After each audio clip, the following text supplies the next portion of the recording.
Pablo Rus. He's coming from the Institute of Material Science of Aragon, Universidad de Zaragoza.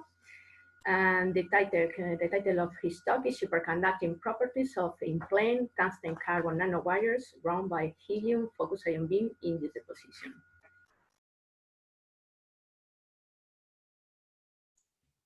Okay, thank you very much. I was not having permissions for sharing that. So okay, so can everybody hear me okay? Okay, great. So thank you very much. My name is Pablo Rus. I am a PhD student at the Institute of Material Science of Aragon here in Zaragoza in Spain. And today I will be talking to you about the superconducting properties of in-plane tungsten carbon nanowires grown by helium focused ion beam induced deposition.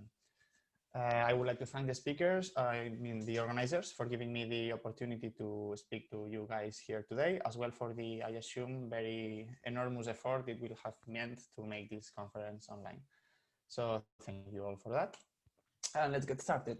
So this is the outline that I'm going to follow. First, I'll start with an introduction in which I will present briefly what we are going to be talking about. And then I will move on to the results that we have been able to retrieve. And lastly, we will draw some conclusions. So the cornerstone of this work is focused on beam deposition, which has been already been discussed pretty clearly by the previous speaker. So there's no point in me going through it all again. I will just remind you all that this is basically a nanopatterning technique that makes use of a gaseous precursor in combination with a focused beam of charged ions.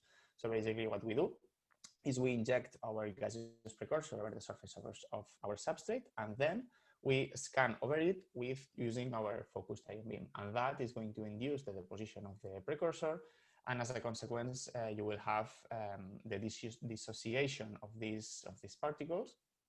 And then you will have a deposit that has the same shape as the pattern traced by the beam had.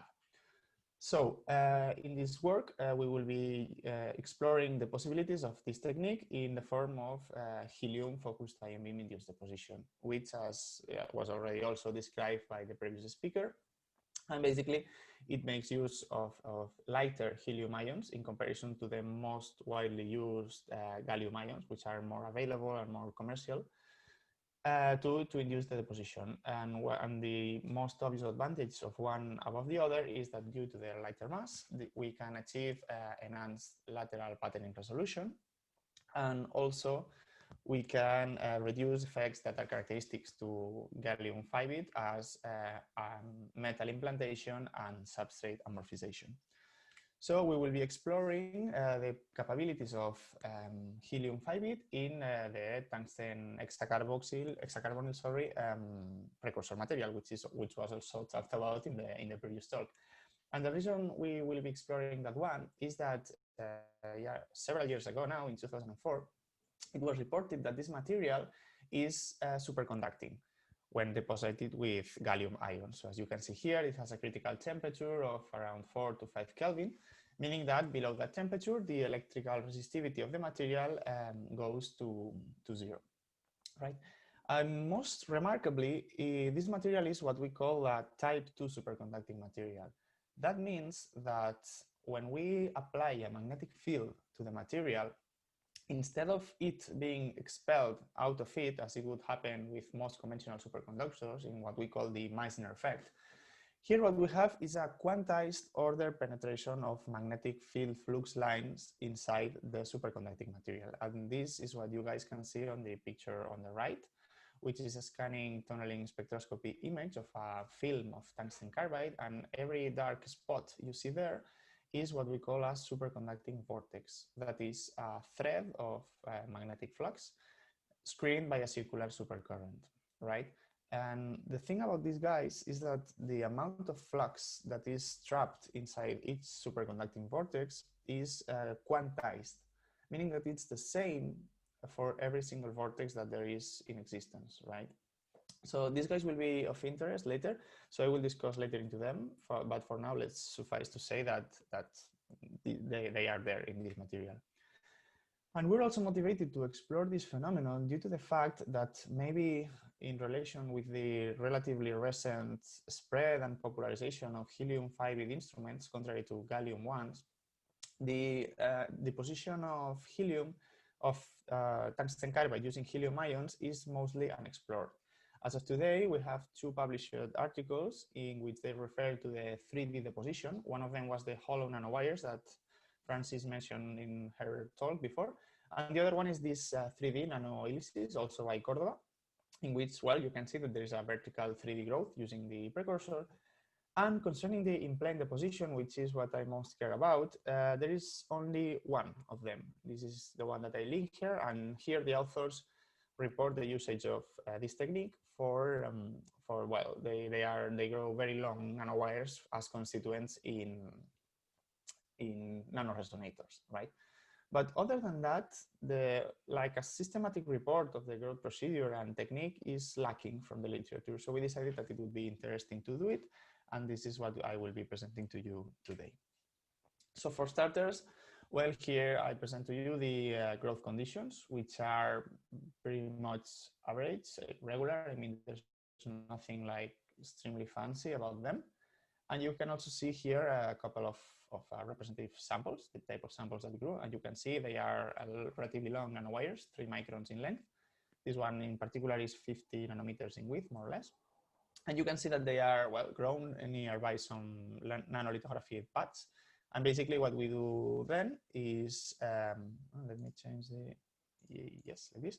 So basically what we have is we grow the nanowire here using helium-focused ion beam induced deposition, and then we join it using gallium 5 of platinum. So these are platinum contacts that join our nanowire to the electrical pads, and here we have our sample, so we can probe the electrical measurements, right?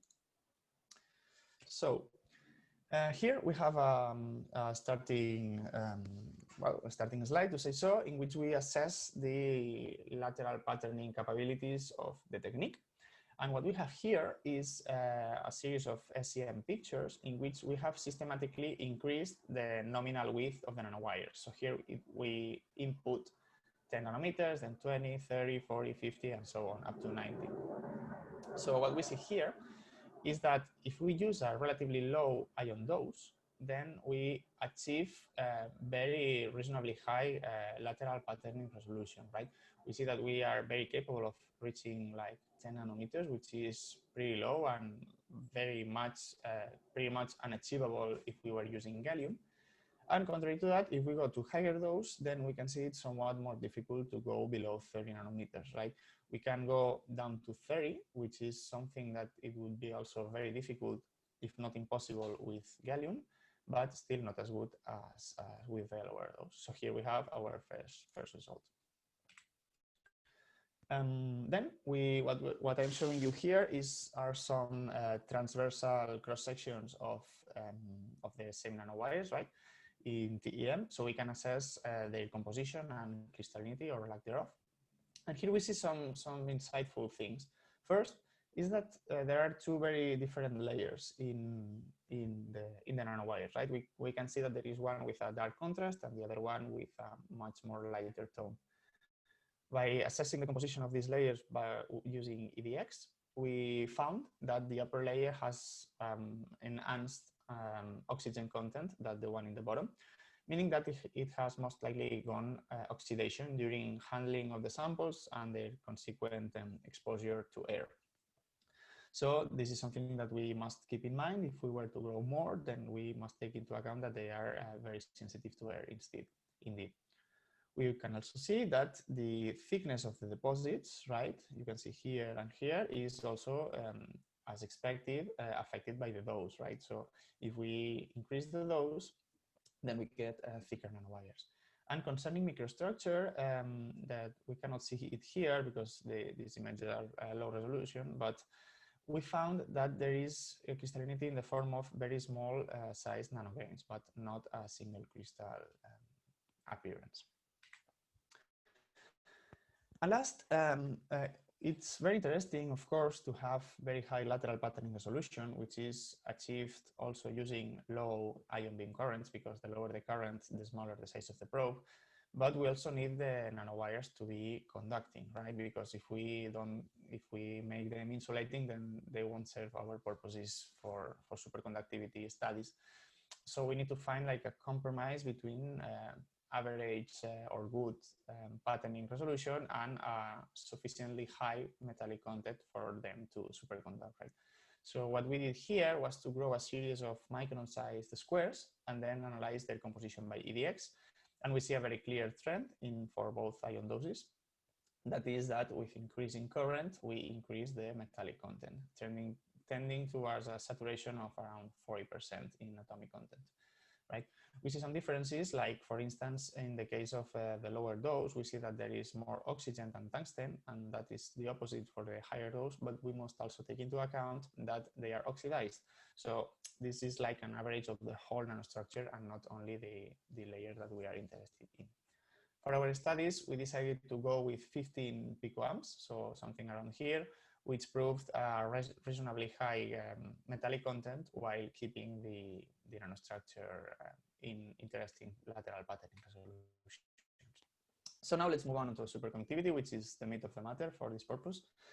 And here we see the temperature versus resistance curves of our samples, and we see that, as expected, they are superconducting, just as other authors reported and as the vast majority of gallium physics reports, with a critical temperature that is, in any case, slightly below that of gallium, and because that's more close to 5 than to 4, and here we fall between 3 and 4, at least for the higher dose, which is somewhat more consistent. If we turn down to the 0.71, then we see that, well, they differ between different widths. And most remarkably, we see that the narrowest nanowire shows a transition following like two steps, right? We can think of this like superposition of two independent transitions. And I will comment on that later because that may have some interest to us. But for now, let's just keep in mind that for 20 nanometers, the nanowire shows this trend, right? It's also worth noting that we measured the resistance versus temperature of the 10 nanometer wide nanowires, and they do not superconduct at all. They do not show a transition to the superconducting state.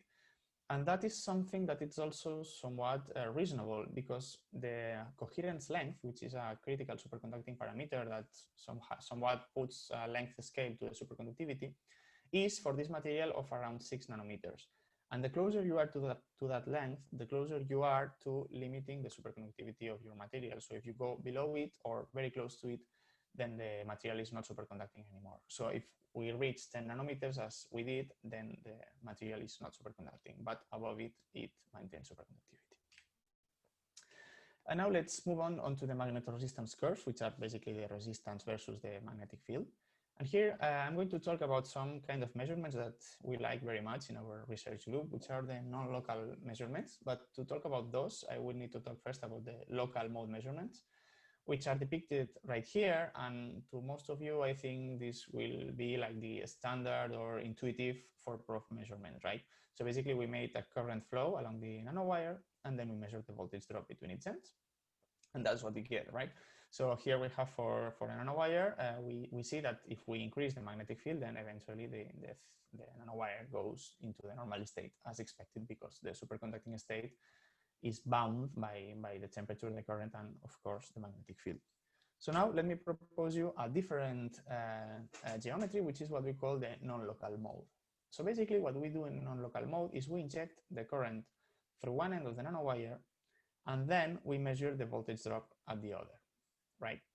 So if this were not a type 2 superconducting material, we wouldn't expect to read any voltage here at all, because of the fact that there is no current flowing through here, provided that the two ends are separated enough, which they are. I mean, they are 3 microns away. So if we made the current flow through here, there is in principle not much, not any significant amount of it flowing through this part. But if we measure the magnetoresistance in this position, then we get these peak-like features here. So what's going on here? Well, I remind you, as I told you in the first slides, that we have superconducting vortices in this nanostructure, right? When we apply a magnetic field. So basically, what happens here is that when we inject When we inject the driving current here, we are going to exert a force that is pushing them along this line that is perpendicular to both the driving current and the magnetic field. So basically, as they move, they are going to dissipate some voltage, and that is what we are measuring here, right? So the higher the magnetic field, the higher the number of vortices, and as such, the higher the signal we get. So this is the first time that this has been on helium 5-vid tungsten carbon nanowires. We see a similar behavior with the other nanowires, which is also dependent on current. And this is pretty much, well, in this table I summarize our findings. We have found that in-plane nanowires are superconducting, just as the 3D gallium Phoebid counterparts are. We must remark, however, that the superconductivity is very different to that of 3D helium, namely because the metallic content is much higher, so the superconductivity on those nanowires is much stronger. But nonetheless, they exhibit the potential to be used for superconductivity studying purposes. So here I summarize my conclusions. We have shown that they can sustain long-range non-local vortex transport, and also we have shown that we are very close to the coherence length. So this means that we can use these nanowires to pattern junction-like type devices, because we can just constrict local regions to achieve weak link behavior. I would like to thank the funding agencies, Gobierno de Aragón and COST, for the support, my supervisors, and last but not least, all of you for your kind attention. Thank you. Thank you very much, Pablo. So we have some time for a couple of questions. Don't be shy and raise your hand.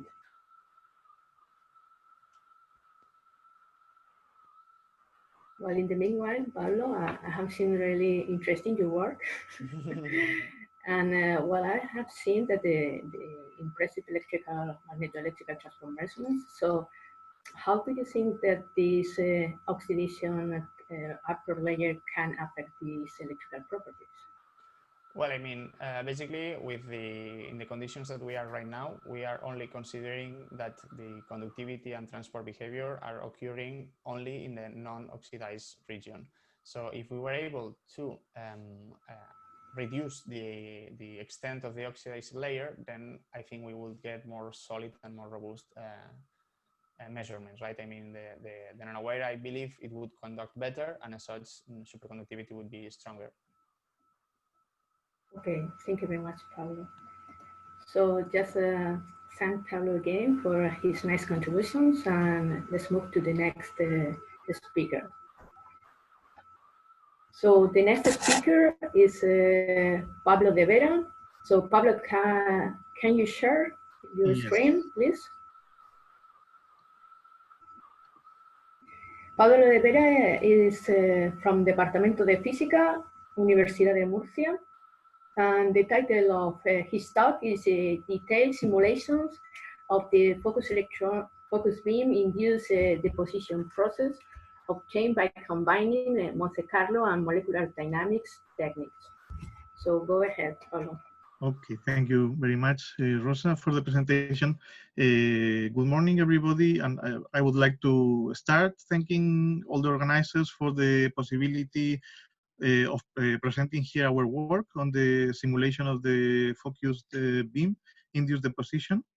So I will not stress much on what focused electron or ion beam induced deposition is, because I think in this colloquium we all know very, very well.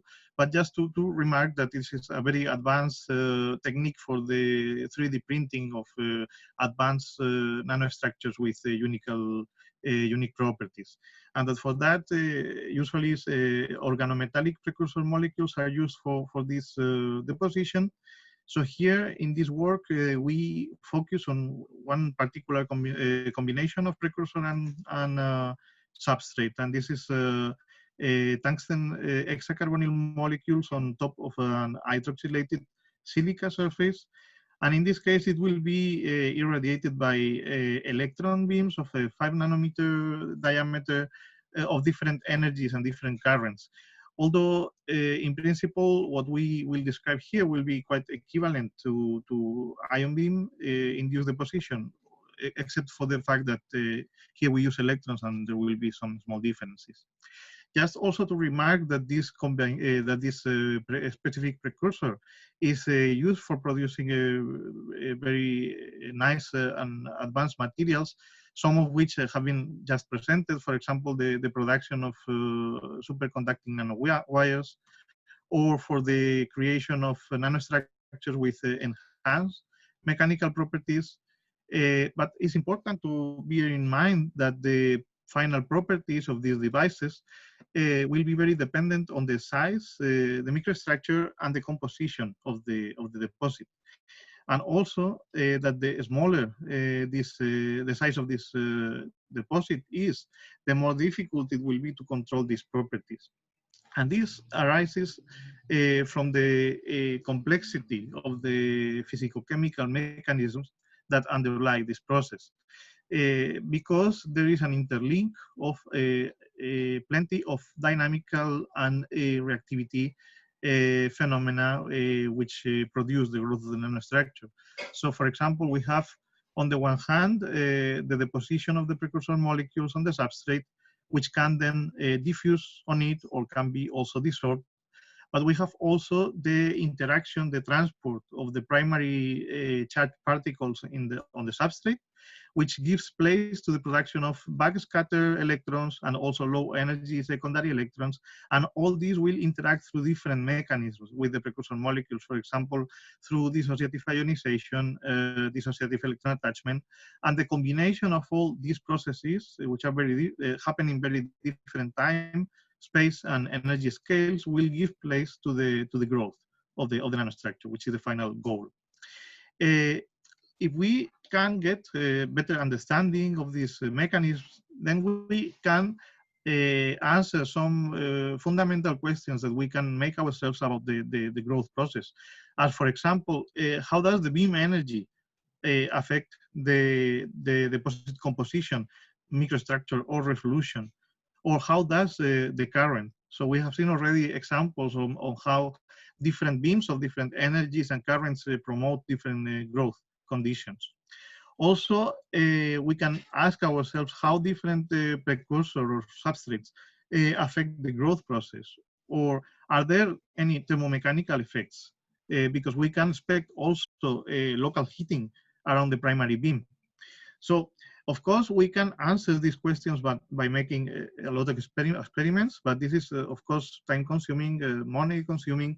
But we can also try to ask ourselves, so can we predict, can we model it in order to better control, to predict it?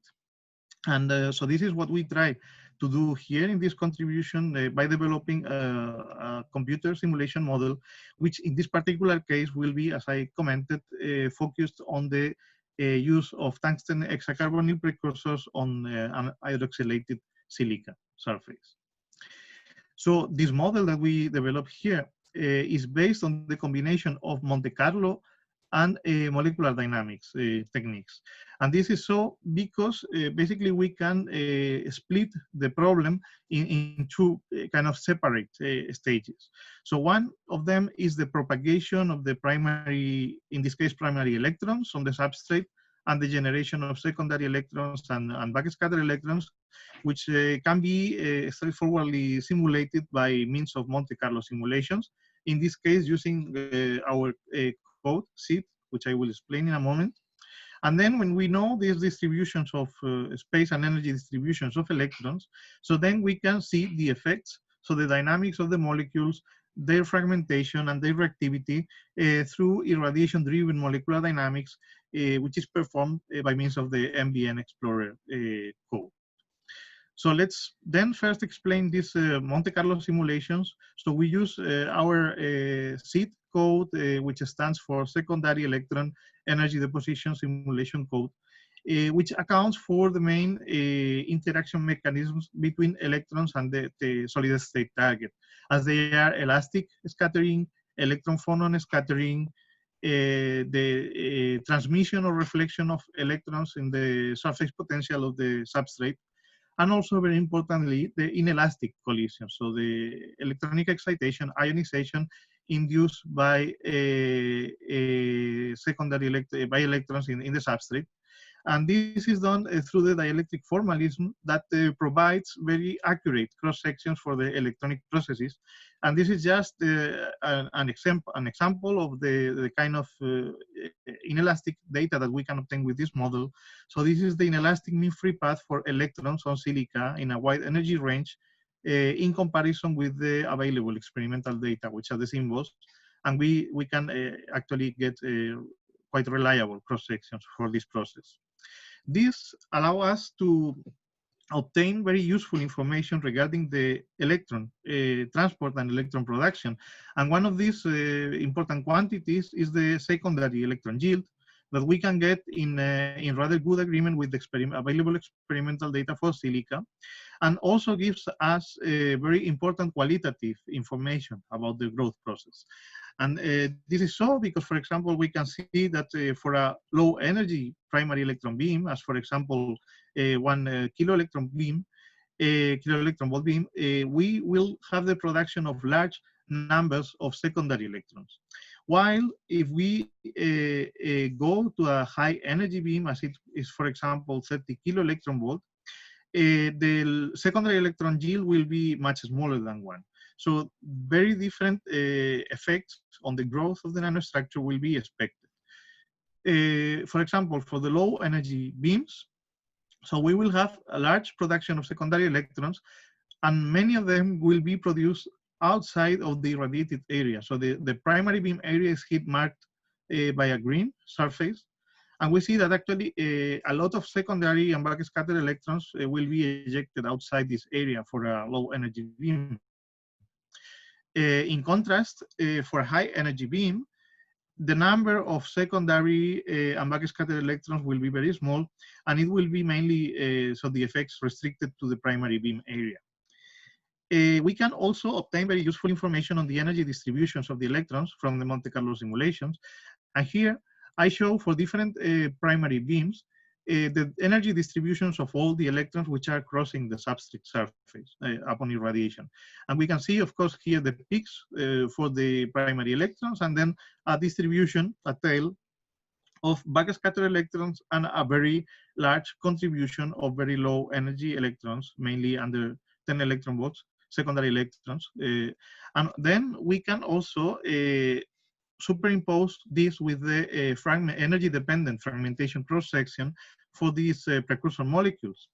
And this is mainly composed by the ionization, dissociative ionization contribution, which will be mainly due to backscatter and primary electrons, while low energy secondary electrons, they will interact mainly with precursor molecules through dissociative electron attachment. And basically, so this is the main information that we need now to perform the molecular dynamics simulations. So we have space and energy distributions of electrons which are produced upon irradiation. And then we also count on with the energy-dependent fragmentation cross-sections. And this is what we use now for the irradiation-driven molecular dynamics. So this is, in principle, a common molecular dynamics simulation where we use a reactive charm force field for describing the chemistry of tungsten extracarbonyl molecules. And with the molecular dynamics, we can simulate all the stages of the Febit process. So for example, we can simulate the deposition of the molecules on the substrate, also their diffusion for different temperatures. And then we can irradiate with the information we get from the Monte Carlo and perform what is called the irradiation-driven molecular dynamics, where we calculate on a space grid on the surface of the substrate a molecular fragmentation rate, which is given simply by the electron fluxes which we get from the Monte Carlo simulations in space and in energy from primary electrons and also secondary and backscattered electrons, which are combined with the energy-dependent fragmentation cross-section for the precursor. And with this, then we can do this kind of simulations as they are illustrated here, where we can deposit the molecules, the precursor molecules on the substrate. Then we go to the irradiation phase, where we will have all the electrons, primary, secondary, and backscatter, fragmenting and interacting with the precursor molecules. After that, we will do the replenishment phase, and it will be then followed by a new irradiation phase. And this will be repeated many times and this will give the growth of the nanostructure as it happens actually in the experimental conditions. So with these simulations, then we can evaluate a lot of important information regarding the growth process. So for example, we can extract from simulations the diffusion coefficient of precursor molecules on the substrate, and we can get it in very good agreement with the available experimental data. Also, we can study the time evolution of the different chemical species which are present in the system. So we can see, for example, how through the different irradiation and replenishment cycles, precursor molecules disappear or are replenished, and also how the volatile fragments, so in this case CO, will be ejected to the gas phase and removed. With this, we can see then how the nanostructures growth. So this is the number of atoms in the nanostructures produced by beams of different energies and currents, and also the atomic composition. So the tungsten composition in this case, which evolves with time. And we can see that actually with the different currents and with the different energies, which are indicated here by numbers next to symbols, we can get a very good agreement between the simulation, the full symbols, and the experimental data, the open symbols, for different conditions of energy and current. So basically, we can use the simulations to predict composition. But not only composition, so we can also use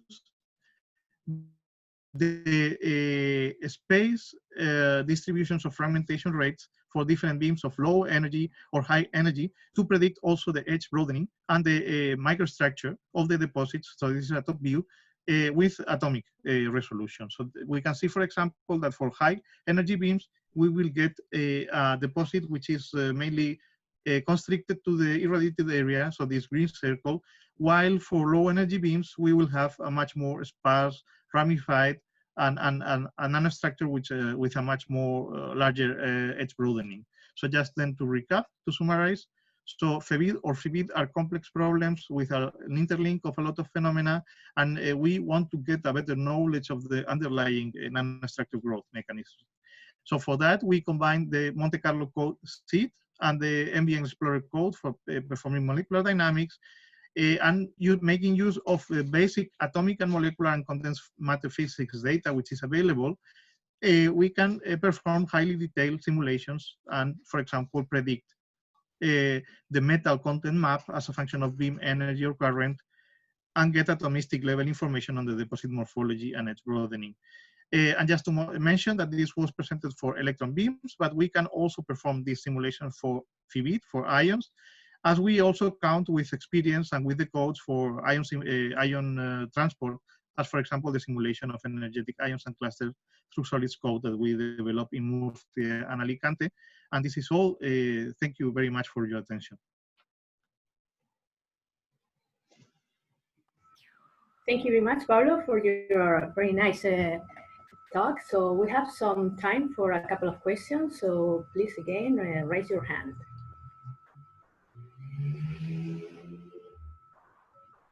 Well, in the meanwhile, I have just a small question, Pablo. Have you tried to model other precursor molecules?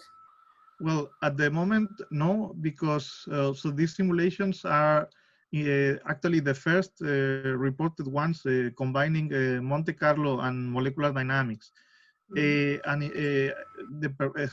Monte Carlo is easier to perform, but the molecular dynamics require the parameterization of the force field, so requires validation, and in principle is quite a task which needs time and patience. So in principle, for the moment, we could perform this for tungsten hexacarbonyl. With the lack, or let's say, we were very happy to see that we could get very good agreement with experimental data. But of course, to develop this for other precursors, it is possible, but would require exploring the force field and validating basically all the model again. Thank you. And well, another question is because it's going to be amazing that even you can just apply this method to modeling the ion beam induced deposition.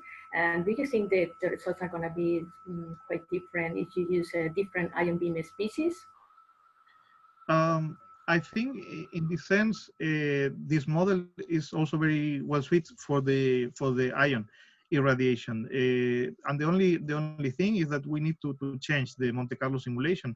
But in principle, to do the Monte Carlo simulation for the ion transport and for the electron emission from solids, we know how to do with it for other context, in other contexts, and it is possible to do. And also to remark that with ions, there will be some other things expected, as for example, the sputtering or some other thermomechanical effects. And this is something which is can be uniquely simulated by molecular dynamics. So in principle, it would be very interesting and possible indeed to extend this simulation for the system. Yeah. Okay, thank you. It's just as Jose Maria had a question, but it's the same one that I already had. And Giorgia Di Prima has another question, and it's right in the chat. The question is, how is the heat produced by the ion collision in the material taken into account in the simulation, and as parameter in the diffusion function of the molecules? Yeah. So, well, in these particular simulations I showed, there were no detectable thermal effects, but this actually can be expected with ions, for example. And in principle, in molecular dynamics, this is taken rather directly as, well, we did other works where we did ion irradiation for example, in biological materials. And what you do basically is that you account for the electronic excitations, and then this energy is at some time is transferred to the atomic degrees of freedom through electron phonon coupling. And then this is just translated in the movement of the atoms in the substrate or in the precursors. And this is automatically accounted for in the simulations. So it is quite direct. I cannot put any example at the moment, but it is indeed possible to do. And regarding the diffusion, it is more or less the same. So you have a thermostat in your simulations. This controls the kinetic energy of the atoms in your system, but you can also have the transfer of energy from the beam to the precursors. And all these translates basically in the dynamics, in the velocities of the atoms. And this is what gives the random motion of the atoms and allows you to extract the diffusion coefficient. Mm-hmm. Okay, thank you very much, Pablo. And I think that's it. So thanks again, Pablo, for your nice talk. And let's move to the next talk. So, Luca, are you ready? Yes, I'm ready. Perfect. Could you share your screen? Yep. Can you see it? Yes, perfect. So next speaker is Luca Scorrick. He's coming from Cavendish Laboratory, University of Cambridge. The title of his talk is Layer by Layer Printing of Three-Dimensional Nanostructures with Focused Electron Beams. So let's go. Thank you. So hello, everyone. As Rosa said, my name is Luca Scorric. I'm a PhD student at the University of Cambridge. And first of all, I would like to start by thanking the organizers for organizing this online conference and for having me for this talk. I'll be talking about our recent work on layer-by-layer printing of 3D nanostructures with focused electron beams. So I'm going to start by giving a short background to this work. In the earlier days of nanofabrication, the goal has been reducing the size of elements we can fabricate on 2D wafers. This has led to incredible breakthroughs across essentially all sciences. However, we are slowly reaching the limits of what is physically possible in resolution here. But at the same time, a new dimension is opening, where we can now fabricate a much wider range of geometries, and we are no longer restricted to the 2D wafer. So this opens now new opportunities in areas such as photonics, bio-nanotechnology, superconductivity, magnetism, and beyond. In our group, we are approaching this from the side of nanomagnetism, where we are exploring the new effects and interactions that arise in 3D structures. So to meet this demand for 3D nanofabrication, there have been several methods that have been proposed. Each has their own benefits and drawbacks. So to name a few, these include two-photon lithography, fluid force microscopy electrodeposition, direct laser writing, and of course, focused electron beam and ion beam induced deposition. For us, working on nanomagnetism, FEBID is one of the most interesting ones because it is a direct write method that allows us to create metallic structures with features of the order to or close to the characteristic magnetic length scales, meaning about tens to hundreds of nanometers. Compared to focused ion beam deposition, FEBID is a bit more interesting to us because it has a slightly better resolution in general, and structures can be cleaner because there is no ion implantation. So currently the yields for these methods are fairly low, which is not a big issue for prototyping, but there is a potential to increase them several orders of magnitude by working at cryogenic conditions and with multi-beam setups. So what FEBID has essentially been mentioned multiple times during this session, so I'm not going to go too much into it, but it is just basically a localized chemical vapor deposition method where the precursor is injected and broken down by the electron beam. And this creates tiny localized deposits which can stack to have out-of-plane growth. This can be done with an ever-increasing number of precursors, such as platinum, which is probably the most widely used one. Cobalt is of particular interest to us because it's ferromagnetic. And tungsten has been mentioned several times today already, which is interesting to the superconducting community because it's a superconductor, as Pablo talked about before. So for more details about FEBID, there is a number of high-quality reviews that you can refer to. In recent years, there's been impressive advances in FEBID 3D nanofabrication. So these include an improved understanding of the deposition process, which has led to first CAD softwares.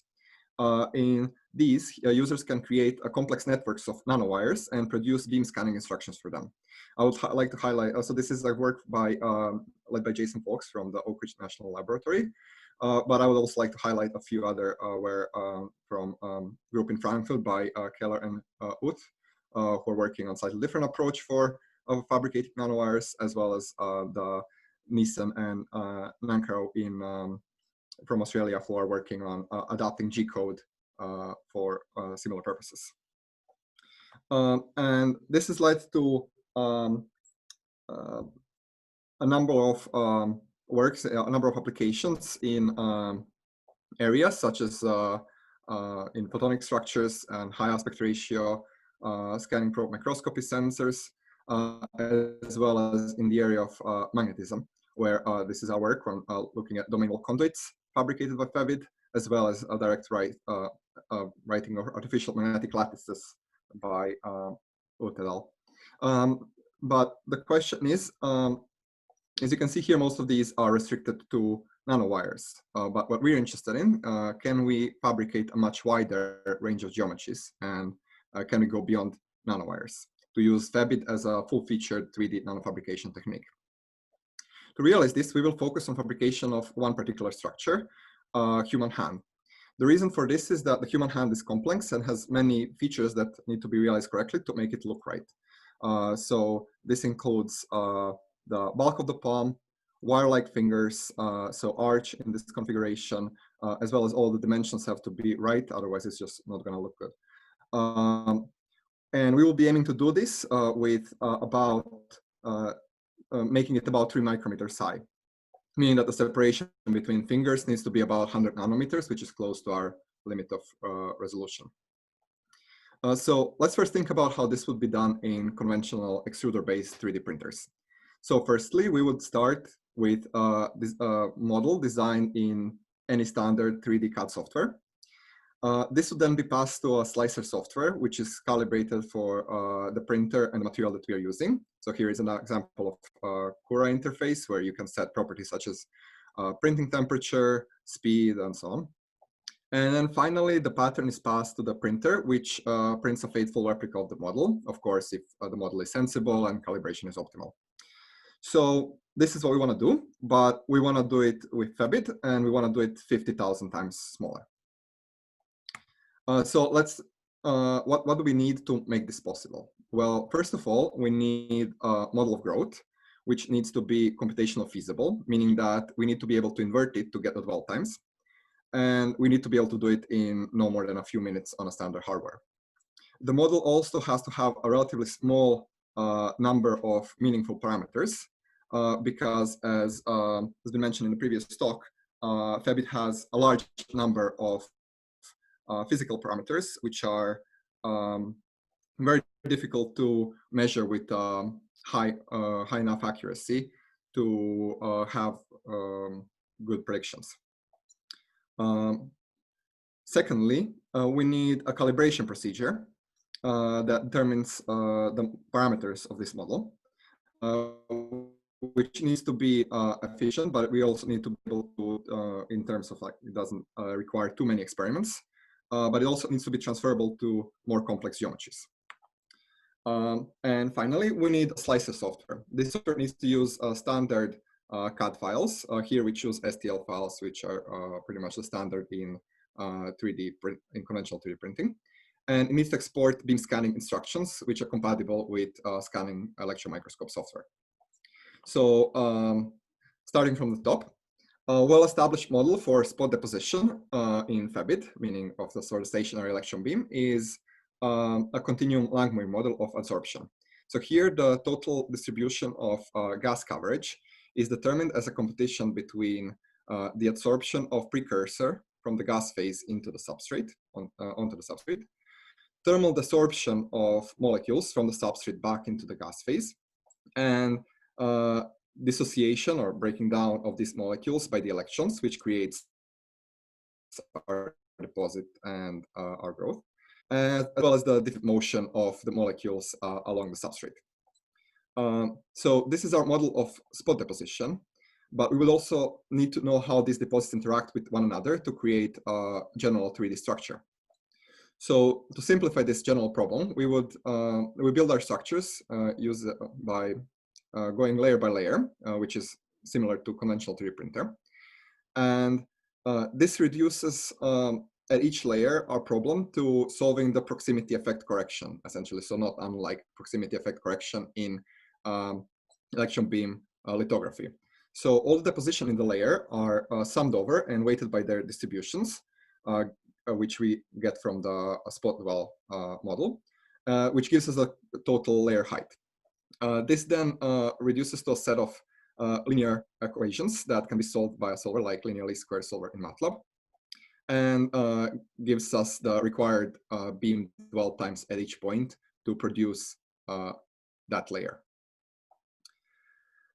So now we have our model, but we still need to be able to measure its parameters. To do this, we start by a set of short vertical pillars from which we can determine the base growth rate and the effect of heating. So we have in our software, we can analyze these images to get these parameters. So this is gives us the first part, parameters for our first part of our model, which is the spot deposition. And then secondly, we need to get how these depositions interact to be able to correct for the proximity effect. So for this, we build a series of white nanowires from which we can extract the effective beam width in our model. And combined, these three parameters gives us already enough data to start creating scanning patterns. Yeah, and also I would like to mention the heating effects here can be important for 3D structures, as has been shown in previous works. So finally, we made a software that combines the CAD file, extracts the calibration parameters from the STM images, and solves from the beam scanning instructions using our model. And the final result is this hand. We built this with 30 kV and 21 picoamps beam with platinum precursor because we found these parameters work well for platinum, and platinum is the simplest, one of the simplest precursors to use. And this took us about 1 hour to build. So as you can see, it is very close to what we wanted, with the palm being the correct width, fingers having the correct relative sizes, and even finer features can be seen like palm lines here. But there are, of course, a few things we can improve. So first of all, we use the relatively simplified model of deposition, which we can improve on. Most significantly, we plan to add corrections for the natural thickening of the deposits, which is due to backscattered electrons generating further secondary electrons, as well as forward scattered electrons, and that induces additional deposition. So we could correct for that by doing correction of our model, pre-correcting our model for that automatically. And that of course leads to our fingers being a bit thicker than we wanted and the loop almost completely closing, which is not ideal. And of course we can add further corrections such as the defocusing of the beam, gas anisotropies, and the angle of the beam to the substrate. This can all be very straightforwardly added to our model, but of course then requires further parameters that need to be calibrated for. So to finish off the talk, I would like to give you a few examples of what our group is interested in. Human hand is very cool, at least to me, but it's not exactly a useful structure. So as I said before, we are working on 3D nanomagnetism. And it has been shown that material curvatures and non-trivial topologies can lead to breaking of symmetry and result in new types of magnetic interactions that might modify the magnetic states as well as the dynamic behavior of these structures. So here we use a cobalt precursor, which is ferromagnetic, to directly write some of the structures that have been highlighted as potentially interesting in recent theoretical works. So these include strips with negative curvatures and Mobius strip that can be seen here. And secondly, we are also working on fabrication of domain wall conduits. So these have been shown to have a potential to be used in the next generation memory and data processing devices. Domain wall motion requires highly pure materials. So we combine Febit deposition with physical vapor deposition of highly pure thin films to get very nice 3D conduits. Using our software, we can create complex circuits and finally control the curvature and width of these segments. And to conclude, we created a method of deposition, method for Febit deposition of almost arbitrary 3D nanostructures directly from standard STL files. We have a comprehensive calibration procedure and a software that combines the two to simplify the design of beam scanning patterns. Resolution we can achieve is about 100 nanometers for complex geometries and down to 50 nanometers for single nanowires. And the software is available subject to collaboration. And finally, I would like to thank the amazing group that has been involved with this project. This was a combination of theoretical, experimental, and computational work. In particular, I would like to thank my supervisor, Amalia Fernandez-Pacheco, as well as the technical staff at the Wolfson Electron Microscopy Suite in Cambridge and Kelvin Nanocharacterization Center in Glasgow that have been enormously helpful. Thank you for listening. Okay, thank you very much, Luca, for your nice presentation. So we have some time for a couple of questions. So again, please raise your hand.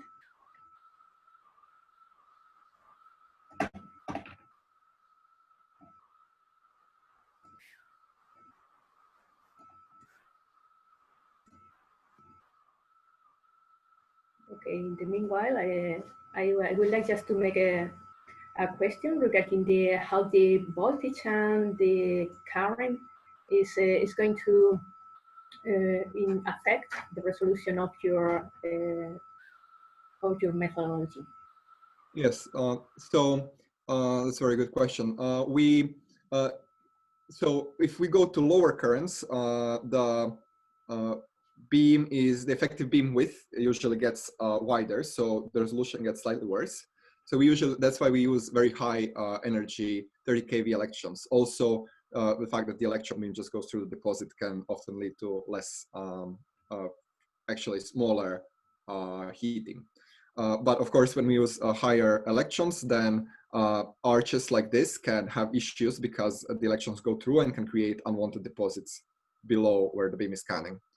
So it's a bit of a balance. We found that 30 kV in general works works well. Or if we go to higher currents, then we can induce severe depletion of the precursor, which again reduces our resolution. So that's why we keep the currents lower, even though it might lead to slightly lower, slower depositions. Okay, thank you, Luca.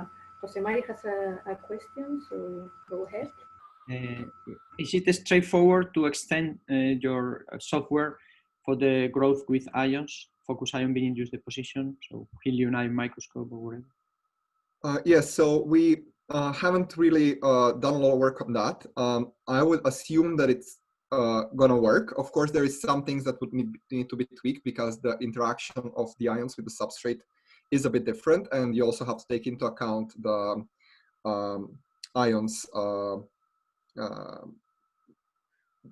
breaking down your deposit. So if you have too high of a current, you might actually end up milling instead of depositing. So yeah, in principle, it should be straightforward, but needs some more experiments, and the model might need to be tweaked a lot, but it was made with that kept in mind, that we can tweak the spot deposition model, as well as like how we model the interactions between the deposits fairly easily. Thank you. Okay, so thank you very much again, Luca, for your nice talk, and let's move to the next speaker. So it's Hung Kwang. Are you ready? Yes. Could you share your screen?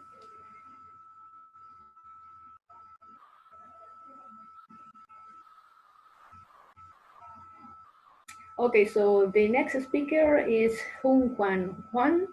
He's from Bain's Instrumentation for Ion Nanoanalysis in Luxembourg Institute of Science and Technology, and the title of his talk is Bain's Analytical Capabilities on Focus Ion Beam Instruments using SEI's current instrumentation, development, and prospects. Okay, so thank you, Rosa, for the introduction, and further thanks the organizer for organizing these events, and let me have a chance to present my work here.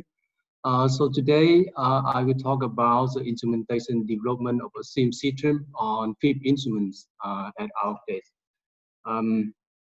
So further on, just a brief introduction about the SIM system and why or what motivate us to develop a SIM system for FIP instruments. So in SIM, we collect second ions from a sample under primary ion beam bombardment, and then we analyze them in terms of masses in order to collect the chemical information of the sample. So SIM work in 4 different modes. First is the mass spectrum. Second is the depth profiling, where we collect the SIM signal with respect to time, that means with respect to depth during the sputtering. The third mode is the 2D imaging, where you can scan the beam along the sample and then collect the SIM signal pixel by pixel. And the last mode is a combination between the 2D imaging and the depth profiling in order to have a 3D imaging. So SIM have several strong points.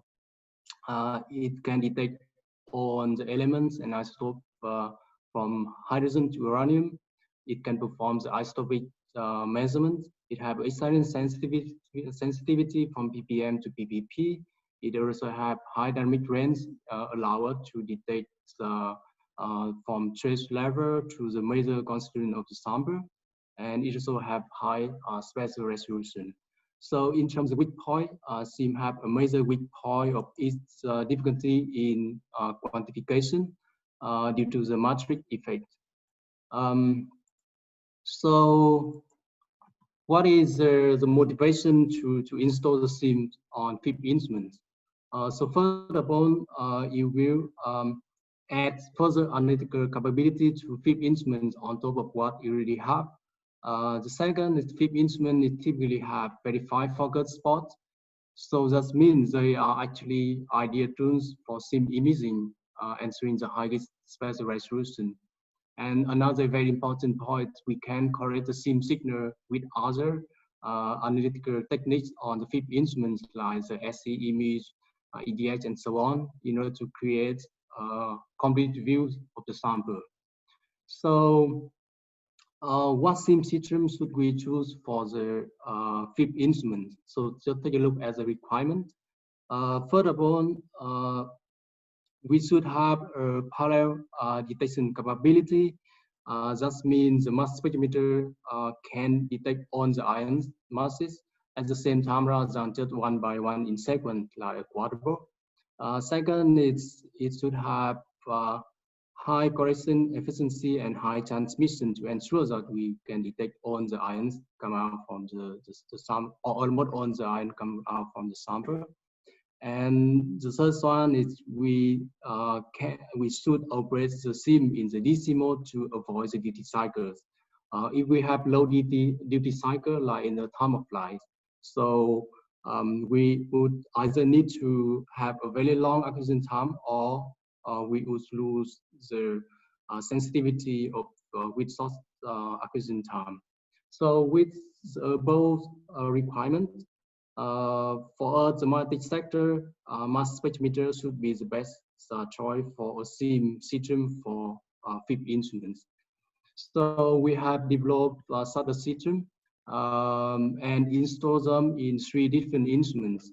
So here you can see the first system is on a helium ion microscope, and you see the SIM system here.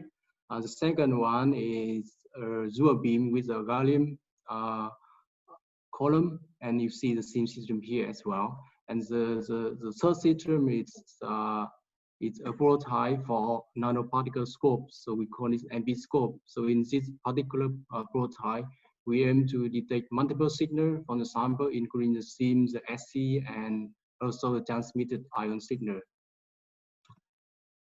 So in the next slide, I will show you the instrumentation development of such a SIM system. So here in this slide, I show you the system layout of HIM instruments. And you see here the layout of the chamber of the HIM instrument. So we developed a dedicated ion extraction system, so-called the extraction box, sitting between the sample and the ion column of the HIM. By applying an extraction field between sample and extraction box, we can extract almost all the ions into the extraction box, and then bend them 90 degrees for the further guide out of the HIM chamber. So this extraction box is developed dedicatedly for each instrument. So here I show you another example where we developed the extraction system for a dual beam with the tilted gallium FIP. So here in this case, after the extraction box, we need to have a second bend by a second receptor in order to guide the ion further in the horizontal direction in order to bring them out of the chamber. So after the extraction system, we have further transfer lengths in order to guide and inject the extracted ions into a double focusing multi-sector mass spectrometer. And after the mass spectrometer, on the ion mass, we focus on a straight focal plane. So with this SIM system, we can detect a mass range typically from 1 to 500 AMU with a mass resolution of about 400 and above, and a typical transmission of about 40%. We also developed a dedicated detection system to detect the ions coming out from the spectrometer. We have developed 2 systems. The first one is based on a multiple collector array. In this case, we have 4 different single detectors based on chronotrons. All of the 3 of them are movable and 1 are fixed. So either we can scan the detector or scan the magnetic field to detect the ion mass. The second system is more advanced. It's based on a full range focal plane detector that can cover the whole focal plane of the mass spectrometer to detect the complete spectrum coming out from the analyzer. So I will focus a little bit more in detail in the later system. So here is the layout of our continuous focal plane detector, the side view, where you see that we use 2 multi-channel plates in a stack, following by a delay line anode readout. So the MCP stack allows us to detect a single ion. sensitivity. So when a single ion hits the MCP, it will generate an electron cloud at the other side, and those electron cloud can be detected by the anode. And for the D-like anode, we have a specific structure where we have a resistive anode following by an embedded delay pattern. So this system allows us to detect the position sensitive information at a high curve rate. So here I show you the top view of our detector. So at mentioned, we have the system to cover the very long focal plane detector. So in this case, 480 millimeter. Therefore, we are not able to use one single MCB for the detector. Instead of that, we have 4 segments arranged together in one detector here. So you can see that we have 3 different depth gaps along the detector. However, each depth gap is normally minimized to less than a millimeter. That means it's within a width of the mass peak. And on the right side, shows the photo of our detector. So how's the detector performance? So here in the table, I show the performance of our detector. Active area is 10 by 480 millimeter. Spatial resolution of about 100 micrometer to ensure that each mass peak will be covered by several pixels, so it doesn't really affect the mass resolution of the spectrometer. And here, this spatial resolution is shown in a light scan with an arbitrary array mass along the detector. The maximum curve rate on the whole detector is about 10 million curve per second, with the total dark curves at 100 curve per second. So here, when we accumulate the event within 1 second. So now let's see how our SIM system performs on the fifth instrument. First of all, just look at the mass spectrum. So here I show you 2 examples. The first one is the mass spectrum of perovskite solar cell sample taken into from a dual beam instrument with the gallium beam. You can see in this case we just use a single detector with scanning the magnetic field, and you see the mass range up to more than 350 IMU can be detected. And if you zoom in a few peaks here, like in the last peak, you see all of the isotope are resolved, showing the mass resolution of more than 400. So in the second mass spectrum is an example from a lithium titanium nanoparticle on gallium arsenide substrate taken in a Helium instrument with a focal plane detector. So here we see the similar mass spectrum, and when we zoom in the titanium peak, we see on the isotope. So how about the imaging capability? Here's an example of the lithium titanium nanoparticle again, taken in the dual beam with the gallium beam. So on the left side, you see the lithium image. The right side, you see gallium, and then in the bottom is the overlays of them. So when we take the light scan, typical light scan along the image, typically we see the image resolution about in the range of 10 nanometer. Another example is imaging with the focal plane detector, where in this case we can acquire the complete mass spectrum of each pixel and then record them in a total image. So when we record the total image, the total acquisition time is about 65 seconds. That means dwell time for each pixel are only 250 microseconds. And then from the total image, we have the mass spectrum of the whole sample. And you can select on the mass peak on the spectrum to reconstruct the image. So in this case, I saw an example of lithium, titanium, and gallium image, for example. So with the focal plane detector, we can acquire the complete mass spectrum of each pixel, but we also have another capability that we can emit multiple isotope or composition in order to enhance the image quality. So in this case, I saw just an example of the titanium elements, where in the down part, I saw the titanium 46 isotope image, titanium 48 image, and the combination of all the isotope. So we can clearly see the enhancement of the image when we combine all the isotope of the titanium, for example. So this capability is very useful to emit either the trace elements or the element with a low CM yield. So with those capability, our SIM system on the fifth instrument can be used for different applications, ranging from the photovoltaics, semiconductor, biology, zero-G to nanoparticles. So in the next presentation, our colleague Jean-Nicolas Audinot will present you one particular application on the energy material. So in summary, SIM provides a highly added value analytical capability on fifth instruments.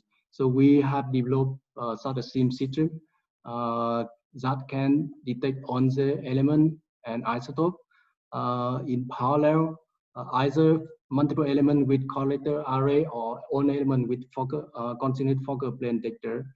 Our SIM system have high extraction efficiency and high transmission with 100% of the cycle. Its spatial resolution is typically in the range of sub 15 nanometer. And we can use our SIM system for different applications from like material science, life science, and so on. And as an outlook, I would inform that we are working on combining our SIM system with a cesium primary ion for high sensitivity. So for more detail, we're working with the 0K high performance cesium source based on laser cooling technology. So it's called the low-tech source. So here in the right, it's a schematic of the source. So in this table, you see that the low-tech source can provide cesium beam down to about 2 nanometer spot size with a current of about 1 picoamp. So this performance is much better than the typical cesium source used in other instruments like the nanosym for the moment. So consider the fact that cesium is an active species. We expect to have a very high resolution SIM down to a few nanometers while enhance the sensitivity compared to the gallium and neon beam that's in the last development. I would like to acknowledge the contribution of all the members of the INA group for this work. And very thank you for your attention, and I'm happy to have your question.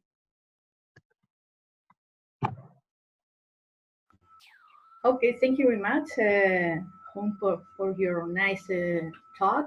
And it says that we already have a question. Lex Pichard. Hi, Hong. Nice to hear again from you, long time ago. Yeah. I have a question about your overall transmission. You always mention you have like 40% overall transmission, but from where to where is that? Is that really 40% of the ions you sputter from the sample that you get in the detector?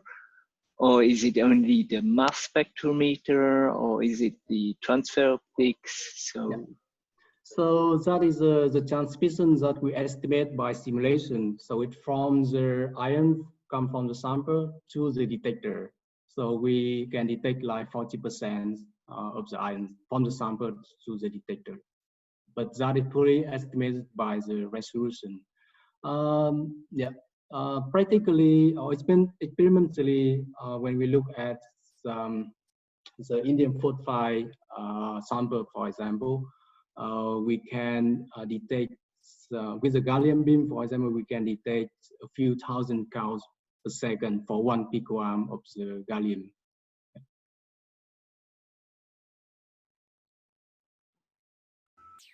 Okay, so any other questions? Well, I think we are in time. So thank you again, Hung, for your nice talk. And let's move to the next speaker. Jan Nicholas, are you ready? Yes, I'm ready, and I will share my screen with you. So the next speaker is Jan Nicholas Oldinot. He's from Advanced Instrumentation for Ion Nanoanalytics, Luxembourg Institute of Science and Technology, Luxembourg. And the title of his talk is Secondary Ion Mass Spectrometry on Focused Ion Beam Instruments, Analysis of Materials for Energy Conversion Applications. Thank you, Rosa, for the presentation, and good morning, everyone, because it's not yet lunchtime. So my presentation will be the follow of the presentation given by Hung a little bit just before me. So is why also my outline is a little bit mainly focused on the application. So of course I will present you again the different instruments that we have, at least the IMSIMS instrument, the system, the IMSIMS system, and I will present an example of application on solar cell system. And after I will present you again the FIB-SIB system. Again, we apply on the solar the same sample, a little bit another example on the focal plane detector. So as previously presented by Hung, we have on the nanofab system, we have developed a specific system allowing to extract the secondary ions coming from the surface of the sample, and like that, an optimization of the transfer. Alors we have this box, it's a removable box, and the system that we have on the first instrument that we have on the nanofab is equipped with a 4 detector, 3 movable detector, 1 fixed detector. So it's why we fix the field for the higher mass and we move the other detector for the lower mass. So I will show you after an example. And before to be filtered in mass, we have a TIC, total ionic current detector. Is this one detect all the secondary ions coming from the surface of the sample. So it's why now we can say we have an Orion nanofab SIM system. In one side, we can perform secondary electron image. That is the first aim of this instrument. And now, in the same time, we can perform mass spectrum, days profiling, and imaging. This is the same sample. And that is very interesting because like that, using the same instrument, we can analyze simultaneous to have analytical information and also secondary electron information. So is why actually existing 8 instruments in the worldwide installed in different institutes. So now this system is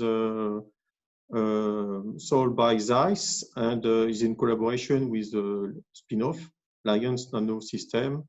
This spin-off is localized in Luxembourg. So it's why existing now many applications that as soon as at least, but also our partner equipped with the same instrument have shown the potential of this system as soon as to detect nanomaterials, nanoparticles, to give like that in the same time electron microscopy and SIMS information, analytical information. On battery sample also, because it's very interesting because we have the possibility to analyze this kind of materials using a specific suitcase compatible with the nanofab system to transfer under vacuum in safe, without expose sample to the air. That is the homage for this kind of sample. Of course, in microelectronics, we have shown many examples of application and to determine as soon as in 2D, and I will show you in 3D.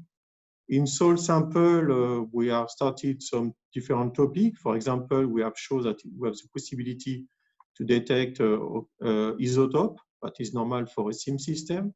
But in this case, it was possible to differentiate oxygen 18 to oxygen 16 and to follow like that an enrichment. And actually, we have started also to develop an activity based on for life science. So the idea was to correlate also electron image with chemical information. And like that, this nice example, the correlation between electron microscopy and SIMS allow to provide this kind of nice image of bacteria. No, it's yeast, not bacteria, exposed to titanium nanoparticle. As mentioned before by Ung and also me, if you use the same beam to scan the surface, in this case, we prefer use a neon beam, we can follow layer after layer the elemental distribution, and we can say it's a little bit like a 3D analysis. This is a chip from the line from the slice 1 to slice 5, 6, 10, 11, and 15. As you can see, between the 1 and the 6, we have removed, because it's a 3D structure, one layer corresponding to this one, and this one has disappeared here. And you can see that the lateral resolution with the nanofab coupled with the mass spectrometer, the field of view here is 2 by 2 micrometer. That is very, very small for mass spectrometry.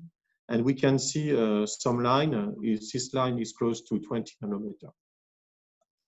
So what the interest to have in the same time electron microscopy and SIMS, in this case, analytical information, we have the possibility to use both information to correlate, and then it's a correlative microscopy approach. Alors, we have this approach based on the pixel fusion. So we have a publication done by Florent Boller with us 3 years ago. And also recently, we are working on a 3D representation. This one is based on a tomography. We tilt the sample, and by analysis with different angle and polar angle, we after that have a representation of the sample in 3D, and we can also have 2D information, chemical information from the surface. So now I will focus mainly my talk on the solar cell system, is why I will present you 2 categories of solar cell system. The first of this one is the second generation of solar cell, is a CEGES. And the perovskite solar cell, we can consider this one is the third generation of solar cell system. So the first, it's CEGES is a copper, indium, gallium, selenium structure. It's considered as a thin film technology. Or this is a section of a CEGES sample. You have here in neon, we have used neon to perform electron microscope image. You can see like that the distribution of the gallium, molybdenum, indium, and silicon. Molybdenum here is here to increase the performance of the CEGES to reflect the light coming from the top. And by data treatment, we can overlap all the different images. And there is many work from different groups. And this work is based on to increase the efficiency of the system and to study the surface passivation, the effect of the sodium and potassium, and to correlate also the morphology and chemical composition. And we can say that the IMSIM system that we have is very, very well adapted for this kind of study. I can show you just one example of work because there is so many work. It's the apply of the rubidium fluoride. It's a post-deposition treatment, and this one is applied on the absorber. This is very interesting because this one increases the performance of the CEGES system, but the difficulty is to detect the rubidium. And I don't know who is it. Sorry, because I received a message from someone we want to join us. So, the discussion is the detection of the rubidium. That is not so easy because the concentration is very low, few ppm, and of course to localize it in this kind of structure. Okay, so is why in this group I already perform a synchrotron measurement. Of course, I use a very, very big instrument. And they have detected some trace of rubidium only in the grain boundary using this very big system. So we have analyzed the same sample, but instead of to analyze it in section, I presented before, we analyze it on the top of the surface. So is why we can see two things very interesting. First, okay, I receive again an invitation to join us, okay. Sorry. So this is the rubidium distribution, and you can see this one follow exactly the grain boundary of the surface of the sample. And as mentioned before by Wong, as we have very good transmission and it was necessary in our case, instead of to use indium 115, the natural abundance is 96%, we have used indium 113 because the signal was too high in this condition. And it worked very well in this case to take the indium 113 and to correlate with the rubidium. So is why we got this image. Okay, alors this is an example of data treatment. This one is a superposition of the sodium on the secondary electron image, the superposition of the rubidium and the superposition on the indium. And if you correlate it by image pixel fusion, we can have on the same image a secondary electron image correlate with the sodium, rubidium, and indium.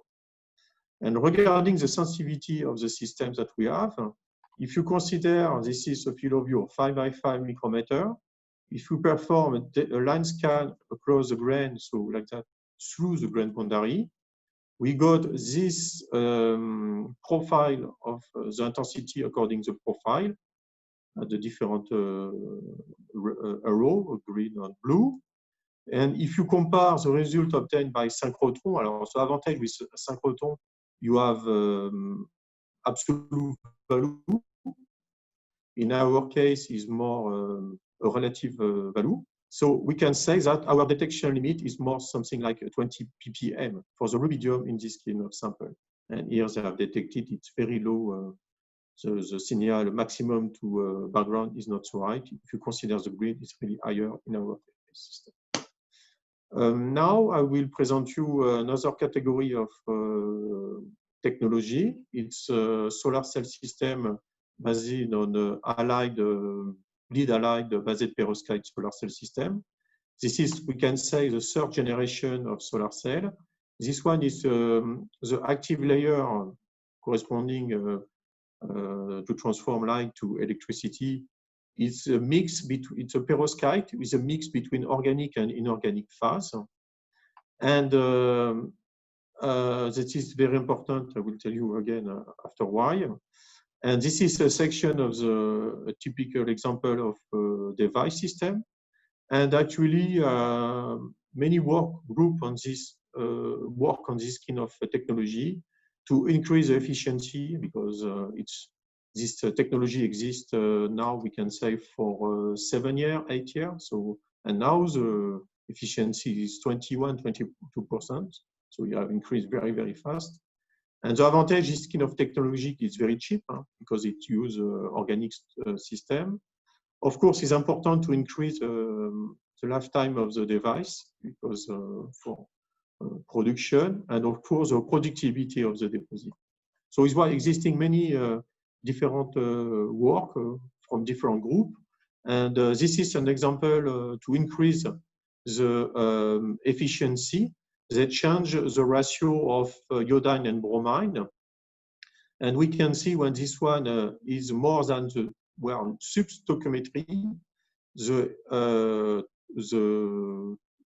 efficiency increase, and after this one decrease. And by IMSIMS, it was possible to show that after this step, when it is more than 10% of no stoichiometry, we have observed some precipitate of lead iodine. Also, to increase the stability of the solar cell system, now I can tell you they had many things in their system. They had cesium, rubidium, potassium, etc. and is really cooking for chemists. And here it's very interesting for them to know where is localized at this scale, because the grain is more between 20, 30 to 100 nanometer in size, and to have like that an idea of the distribution of the element. In this case, the cesium allowed to increase a lot the stability of the system, and thanks to our technology, it was possible to show if the cesium was distributed homogeneously or not. Just one point is important to see. To obtain an image like that, it was obtained with a counting time of 1.5 milliseconds per pixel. So it's something fast, because it takes something like 2-3 minutes to have one acquisition. As mentioned before by Wong, we have also developed a mass spectrometer dedicated to the cross-beam, dual-beam system. And of course, due to the position of the gallium, it was necessary to have the extraction box to be at the normal of the gallium source. So it's why we have one electrostatic sector more, due to the configuration of this kind of system. So this is the prototype that we have at least.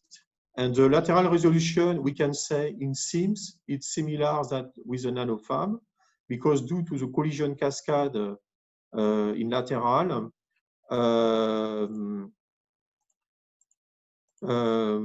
how to say, we have the same collision cascade in lateral that with the neon beams and the gallium. So is why we are around the same, close to 20 nanometer in lateral resolution. So now we have analyzed similar sample, and we can see with the CGS sample we got the same result as presented previously, with a little bit the same lateral resolution. We have also analyzed the perovskite system, but unfortunately it doesn't work so well. It's due because gallium, the splitting rate with the gallium is too much. And as we have a perovskite structure, it's a mixed organic and inorganic. We have reduced the counting time, but unfortunately we destroy too much of the sample with this kind of projectile. So we can say that for this kind of sample for a dual beam or cross beam system is difficult to analyze because the sample is too fragile. So I will conclude my talk with a system presented previously by Wong. Is instead of to use 4 detectors, is with a continuous detector, so focal plane detector, and like that the advantage is to detect simultaneously on each pixel the full mass spectrometer. So is a system presented. So this is the mass spectrum that we got. And on the CGS sample, here you have the TIC, total ionic current coming from all the surface. We can see like that it's more a post-data treatment, because once the acquisition is done, we have to select a peak and then to have interpretation of the data. And previously it was necessary to fix the 4 detector for the 4 mass of interest. And here the advantage, once the acquisition is done, it's possible to continue again to trade the data. And the advantage also, this is this image where I occur with a short time. It was a dual time of 500 microseconds, so a total of acquisition close to 4 minutes. So we have like that the calcium, the gallium, the indium, both isotope of the indium. We can see a little bit the rubidium, both isotope of the gallium, calcium, etc. And regarding the perovskite system, is the same thing. So we can see we have detect the cesium, the lead 208, the cesium, and the TIC total ionic current. And if you zoom it in the part corresponding to the forest of peak of the different isotope of the lead, so we have the peak of 204, 206, 207, and 208. And so we can take the image corresponding to the 208, is this one. But if you consider, we can also perform an image corresponding to the mass of all the peak, 206, 7, and 8, for example. The advantage like that, we have more signal, so the dynamic of the signal is better. And we can, like that, after zoom it in this in this image, and here is a field of view 5 by 5 micrometer, and like that, it's possible to see more details about, for example, here, the cesium distribution and the distribution of the lead. Because for chemists, lead, it doesn't matter if it's a lead 206, 7, and 8. They want to know where is the lead, not to know where is it. This is the top. So my conclusion is I show you like that 3 systems. The first is a mass spectrometer developed on the IMS. And like that, we can say we have a compact adhesive system on the nanofab, allowing to perform secondary electron imaging at the sub-nanometer lateral resolution, but also SIMS imaging at the sub-20 nanometer lateral resolution. Now, we have also developed a similar system for a dual beam, cross beam system. And we have also, with the same performance regarding the SIMS part. And we have also, we are working, and what we can say now is operational. We have this continuous detector for double focusing mass spectrometer.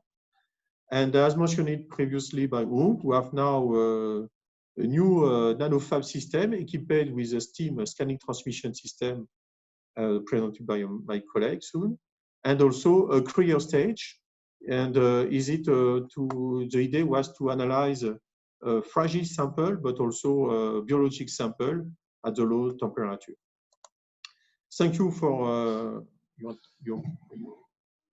all, and this is an overview of the big team that we have to work on the different topics that is necessary for this kind of development, as soon as for the fundamental development to the application, and of course for the physical and mechanical development.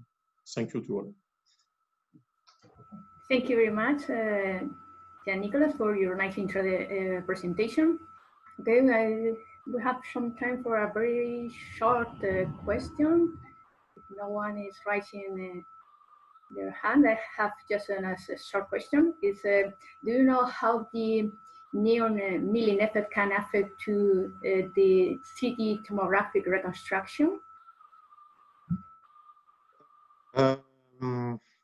For the 3D reconstruction, if you, yes, it was right, because on the chip sample, with the neon, is work, we can say in general, is work very well when you want to analyze something thinner than 20-50 nanometer, because it's right that the sample is too large, too depth. Rapidly, we create due to the, we don't have the splitting rate in the different part of the sample, and the risk is to create to increase the roughness of the sample, and that is more difficult after for the interpretation of the data. And if you consider the tomography coupled with the SIMS, the tomography was done with the helium beam, of course, because it was necessary to occur something like 50-60 image. So it's why it's really better to use helium beam than the neon beam. And the SIMS, the splitting rate, the acquisition was relatively short for this kind of sample. So I think we can neglige. It's not so much for this kind of sample.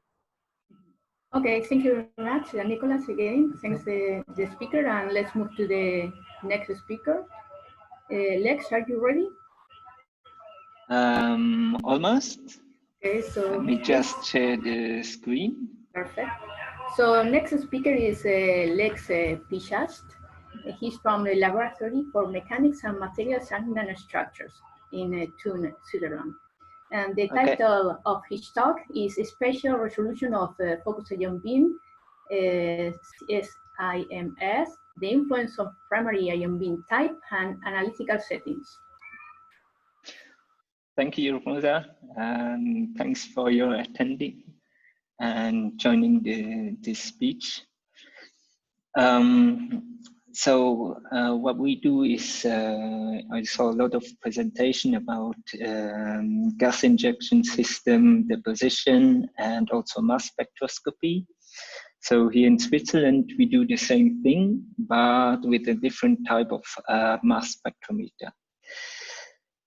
This talk, I will present a bit what kind of mass spectrometer we use Then also what I notice a lot is that people do measurements, but there are always discussions on how to choose the good parameters for having the optimal spatial resolution, the optimal signal, and so on. Then I will also show some applications and conclude on on the results. So let's first start with the mass spectrometer. So we have our mass spectrometer. Let me see. I think we have our mass spectrometer here, which is installed in this case on an Tuscan FIB-SEM instrument. So these FIB-SEM instruments are not only for mass spectrometry, so this is only a small part, but there are a lot of other applications like EPSD, secondary electron imaging, EDX, X-ray tomography, AFM, and so on. So secondary ion mass spectroscopy is only a small part. Nowadays, here is an example where we installed the mass spectrometer on a Tuscan instrument, but we also deliver nowadays Thermo Fisher and Zeiss with mass spectrometer.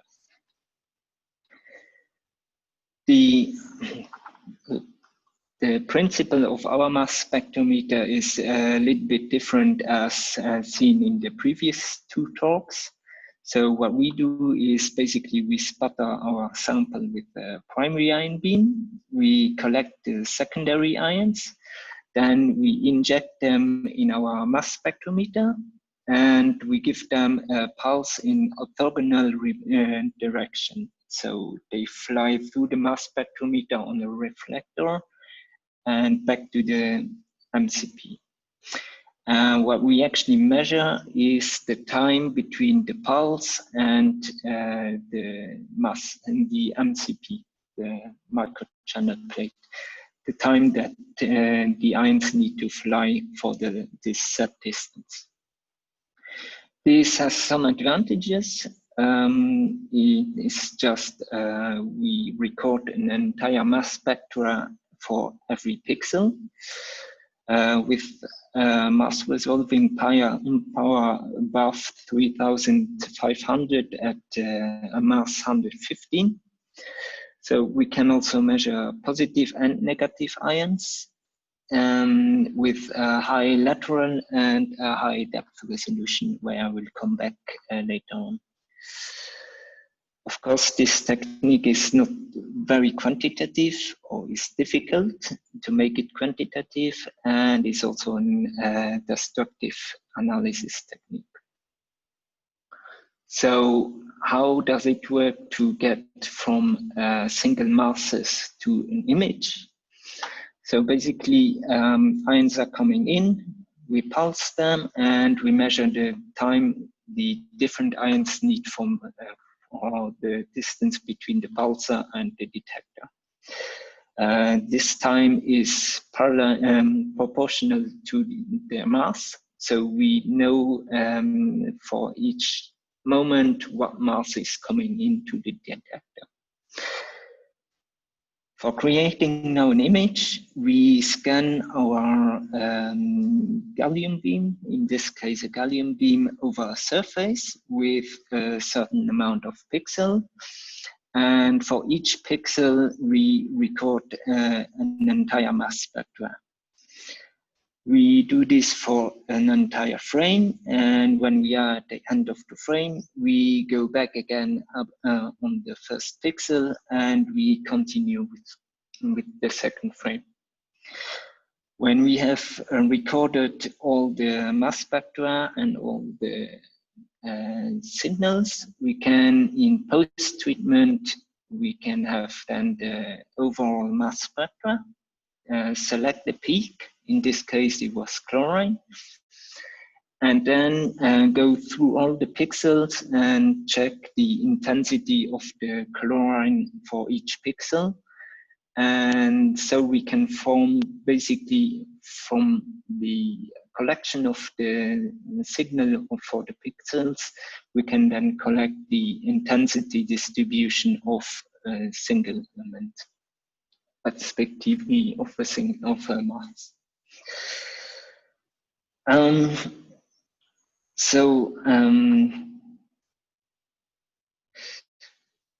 Of course, it is known that secondary ion mass spectroscopy is not an easy or straightforward technique. So there are a few things that need to be considered. First thing is for spatial resolution, you need to take the correct ion beam. So for example, when an incident ion beam hits the surface, the ions are in general implanted to a certain extent, and also they generate a collision cascade. So for example, if we take the helium ion beam, the penetration depth is very deep. But on the other hand, the collision cascade close to the surface is very low. The collision cascade defines as well a bit on the locations where secondary ions are flying off the surface. If we take, for example, neon, we see the penetration depth is much lower, but the collision cascade close to the surface has a takes much more space. Same for gallium and xenon. So here is already a first hint to check what is needed. If you need a high lateral resolution, you would choose rather helium. If you would prefer to have also depth resolution, you would prefer to go rather to neon, gallium, xenon, or heavy ions. Another important influence is surface roughness. So in general, in FIB-SIMS or general secondary ion mass spectrometry in combination with focus ion beams, you have a non-parallel extraction of the ions to your mass spectra and to your FIB beam. So it depends really on how the surface is oriented to your extraction optics. And so you can have on a micro scale more or less signal depending on how the surface is oriented. This I just recorded here on a microchannel plate. It was a measurement I did here in Switzerland. So where we can then see, I spotted this area away, so between 3 microchannels. We can see the entire spectra that was recorded. But what we also notice is microchannel plate can be considered in general as a really rough surface. So what we notice that nickel is coming from the middle part between the holes. Cesium is coming from inside the holes, but we don't really have a lot of lateral resolution because just it is a rough surface. And what we also can see on the cesium signal is that there is on this hole there is a lot of signal. From that hole is coming nothing, and this is because signal coming from this hole is a bit shadowed, so we don't really get the ions from that part in our detector.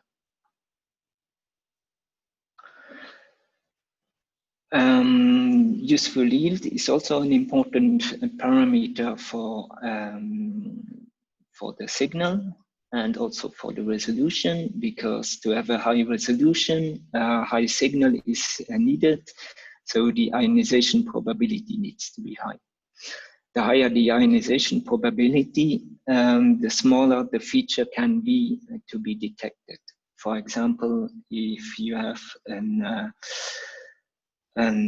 useful yield of 1, you can have a very small feature and very small concentration, and you can still see small features. If the useful yield is dropping, then your feature needs to be much bigger, because you need to sputter much more ions before you're able to detect one, or much more atoms before you're able to detect an ion.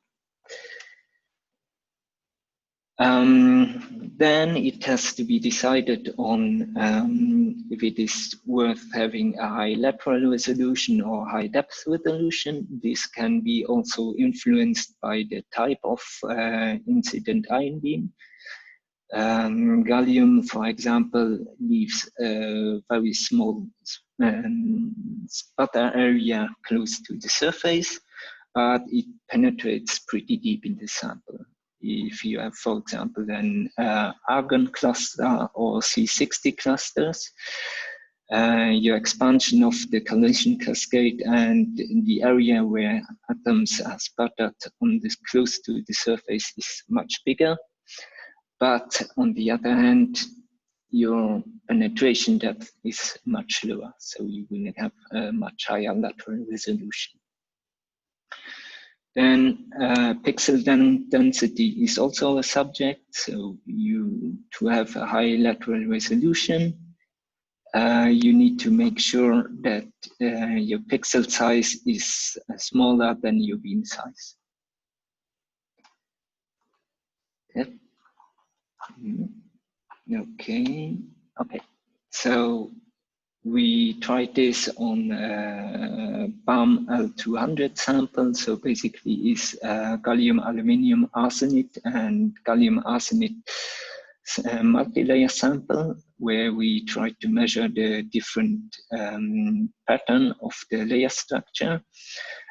And with our gallium beam, we came down to P7 line pair. So P7 line pair, they are separated with a specific distance, and we could see here that we have a resolution of 33.7 or 3334 nanometers.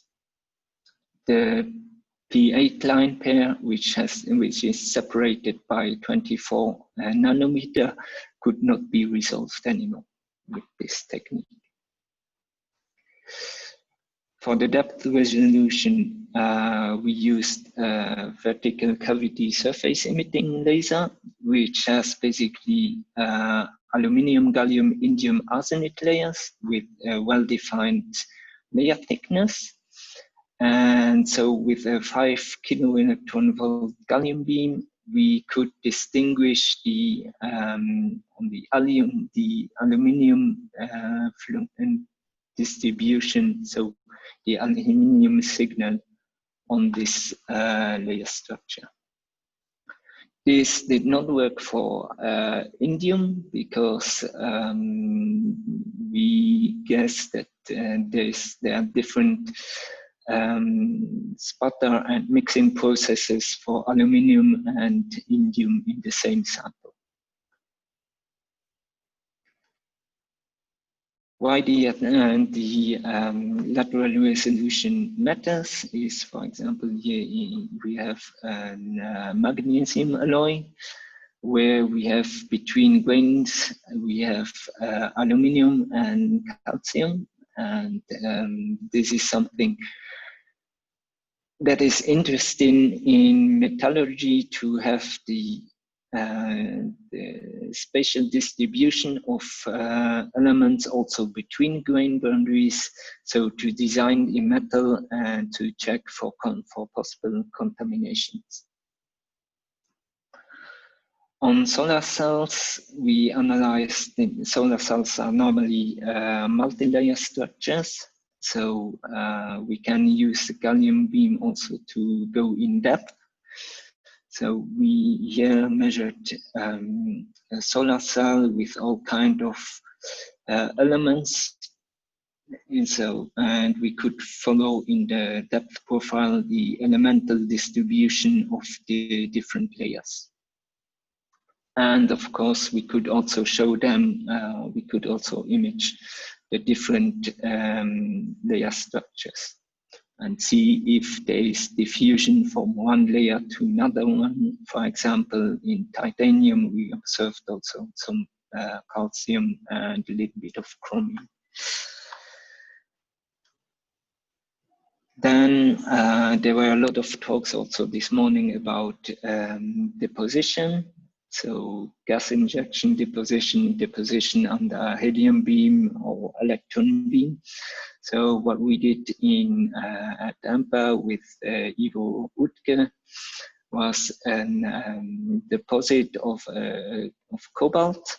Cobalt is should be magnetic, but when there are contaminations in cobalt, it loses the magnetic properties. So what we did is we deposited the cobalt with the precursor under an electron beam, and subsequently we did then some TOF-SIMS measurements to first detect cobalt. Silicon was the substrate, but we also detected oxygen and carbon, and this we think that this is coming from the precursor of the cobalt. So as conclusion, it is very important to know beforehand, before the measurement, what is needed so that the measurement can be optimized to get the required results. This is important for having a high lateral respectivity depth resolution, and is also therefore important to have a basic knowledge already about the sample. I'd like to thank all my co-workers at Antwerp and also at TOFERC, and I'd like to thank you for your attention. Okay, thank you very much, Lex, for your interesting talk. And we have just time for a short and quick question. So, Gregor, please. Hi, Lex. Thank you for the nice question. For the nice talk. Sorry, I'm confused. I have one question to the spectrometer, and I was always wondering when I was reading your papers, the spectrometer, the way that this works is, do you have any kind of a duty cycle or something like that? Or all the ions that you get into the trap will eventually end up in the TOF part? No, actually, what we have is, for example, we sputter for 10 microseconds on a pixel. We collect the ions from that pixel for 9 microseconds. And for 1 microsecond, we just pulse everything what is collected in the TOF. So what we have basically is then like 10%, in that case, 10% loss. But that's just not avoidable. And yeah, that's just the technique. You make the trap endlessly long. That would come with technical problems, yeah, because we need, at some point, we need to focus also the beam at the detector, yeah, and at some point we run into issues with focusing the beam to the detector. Thanks. Okay, so thanks again, Lex, for this really interesting talk, and move to the next speaker. Thanks, Lex. Yeah, thank you. Okay, Eduardo, are you ready? Yes. Perfect. Could you share your screen? So our next speaker is Eduardo Serralta. He's from Helmholtz-Zentrum Dresden-Rossendorf in Dresden, Germany. And the title of his talk is Scanning Transmission Imaging in the Helium Ion Microscope with a Precision-Sensitive Detector. 1 second, just let me put it.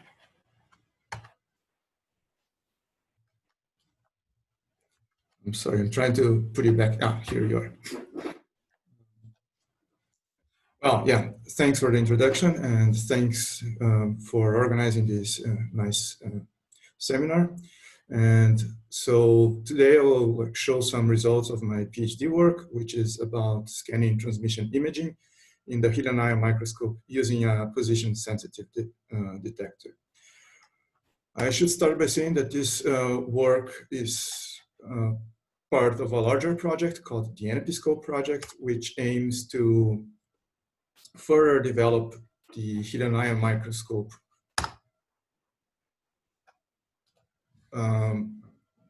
by implementing new imaging modes to this very nice machine already. So the idea is that we build a prototype, which is a helium ion microscope, and we combine to this prototype some 3 new capabilities, which are the secondary ion mass spectrometry, cryomicroscopy, and scanning transmission ion microscopy. And the final goal of this project is to use this prototype to analyze biological materials and their interaction with nanomaterials. So this project is done in collaboration with several project partners, but this machine is located in Luxembourg. Just let me show the machine here. So this is the Europhysics machine that was previously mentioned already by Hong Huang and Jean-Nicolas. And as I said, it's a helium ion microscope. So this is the gas field ion source column, but it has 3 new capabilities to this machine. This is the magnetic sector SIMS spectrometer that was the focus of the talk of Hong Huang. And you also have like some cryo hardware to perform cryomicroscopy in this machine. But I will focus my talk on the scanning transmission ion imaging part. And for that, we have to see the hardware from the inside. So if we see the inside of the chamber, this is how this prototype looks like.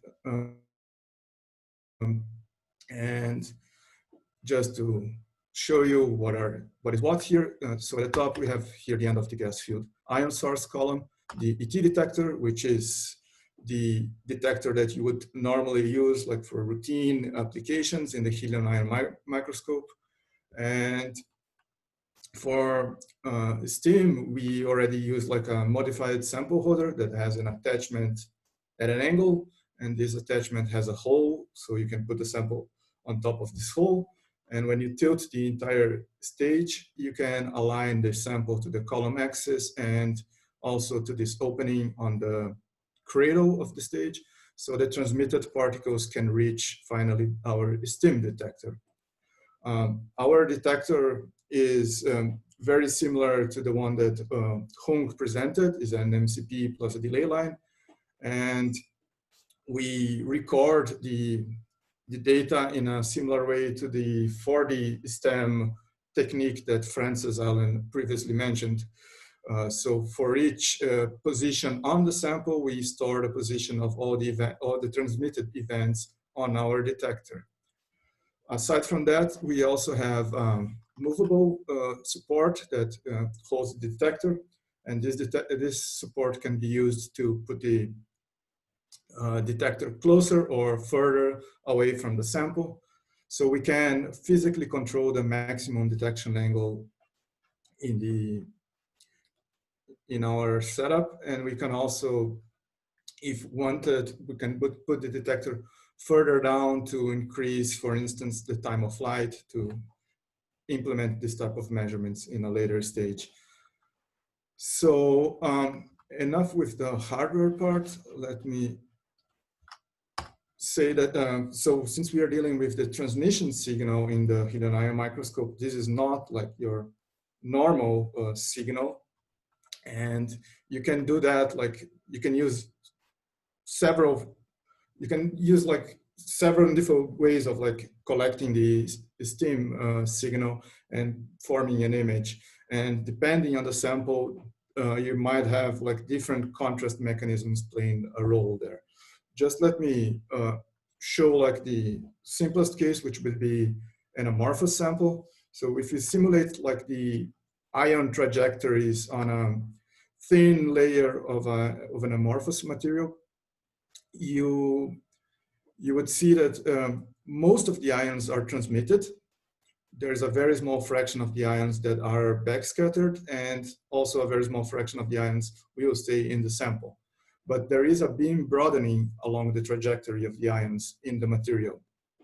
And if you simulate for different materials, well, for instance, for gold, which is much heavier than silicon nitride, you would reach again the same conclusion that most of the ions are transmitted and a very small fraction only is backscattered or stays in the sample.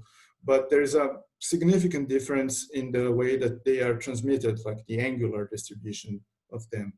So if we do this simulation for several materials or different stacks of materials and different thicknesses, we can reach a plot of an angular distribution, a transmission, what's the fraction of the beam that is transmitted at a certain angle.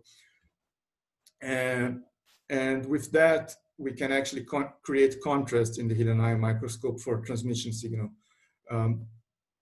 So what I want to show you here in this graph is we can look at the signal that is transmitted at small angles of transmission. And this region would be called the bright field. And for this region, we see that the lighter and thinner layers of material would produce a higher intensity signal. And the materials that are thicker or heavier weighted, they will produce less intensity. On the other side, you can actually look at the deflected part of the beam at a high angle. And if you select an appropriate angle, you can see that the contrast inverts itself. Now, in this dark field region on the right, you can see that the thicker and heavier elements areas of the sample will be brighter and more intense than the lighter ones. So this is one thing that we can do with our detector is play around with like the detection angles that we have. And to showcase this, we produced a sample which is silicon nitride membrane, 20 nanometers thick, on which we deposit on the top left silicon dioxide, and then in a later stage we deposit 20 nanometers of gold on the lower left. So we have like these 4 regions of the sample with 4 different stacks of material. And if we look at the secondary electron image of the sample, we can differentiate the materials that are on the surface. We can see that silicon nitride is different from the part of the sample where you have silicon dioxide, which is different from the part which has gold. But we cannot detect the buried layer of silicon dioxide where the gold is on top.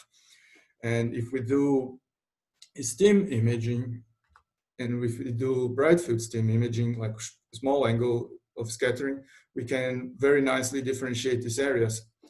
And as expected, you see that the intensity of the image goes down with the thickness of the sample, or with the material. The heavier the material is, the darker the area is. And we can go further than that. We can explore a little bit the angular distribution. So here is like the same sample, but I'm only showing the areas where we have gold on one side on top of the silicon nitride support. And if we do bright field STEAM on the center here for like larger angles, we see that the contrast already is like fading a little bit. But if we exclude the unscattered beam and we go to high scattering angles, we see that the contrast is now reversed. So the parts of the sample where you have gold is now more intense to the parts of the sample where you don't have the gold. So you can actually play a little bit with the angles and to choose which part of the sample you want to enhance the contrast. And I have another example of this type of application. So we took a sample which is pretty simple. It's basically a lacy carbon film, a lacy carbon on top of a carbon film. And this is the SCE image. This is bright field STIM, low, small angle of scattering. And for the same data set, for the same collection, for the same experiment, we just excluded the small angle diffraction, the transmission, and went to the high angle scattering. And we see that the contrast changes quite considerably, reverts itself. So yeah, and we can do this in post-processing in our detector. So we can play a little bit with these angles in our detection system. So as I said at the beginning, the idea of the project is use this machine to study biological samples and the interaction with nanomaterials. And just let me show one example of how STIM can be used to enhance the capabilities of Helium for biological samples. So in this project, we produced a sample that is Daphnia, which is a sea fly that was contaminated with titanium dioxide nanoparticles. And these nanoparticles can be found in the sample. If you use the secondary electron signal, you can actually find these nanoparticles. But the problem is that you cannot put in context. You only see like a gray area around it, and you don't know exactly what is going on there. And if you use STIM for the same field of view, you can actually much better clearly see the biological structure here on the highlighted by the arrow. And there are other like biological structures that you can better see with STIM. For instance, these voids that are created in the samples. And so STIM can already be used like to identify buried structures or structures that you wouldn't see otherwise with the secondary electron signal in biological samples.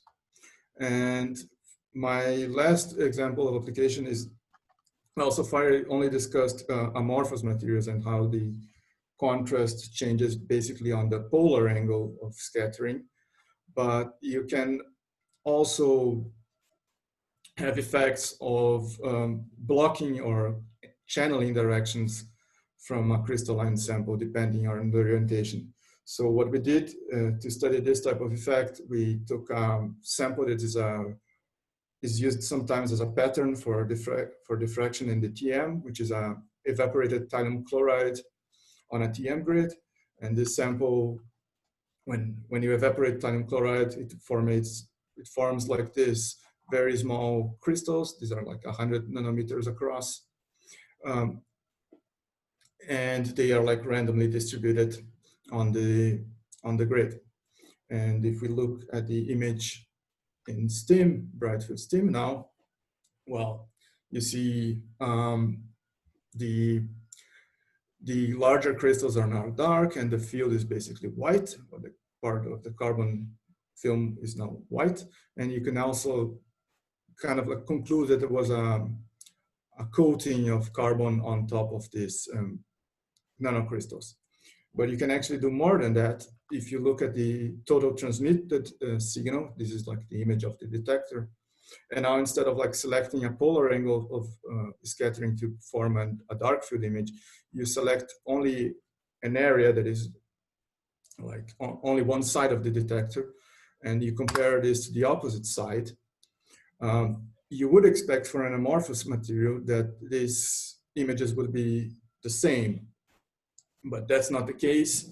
You see that there are some areas of the sample that have like different contrast, different intensity in one direction in comparison to the other. And this can be explained by the orientation of these nanocrystals, which can have directions in which the transmission is enhanced only to one side and not to the other side. Just let me quickly mention other things that we can explore in STEM. In the helium ion microscope, we can use the same detection system to explore diffraction patterns, which is quite challenging due to the very small de Broglie wavelength. And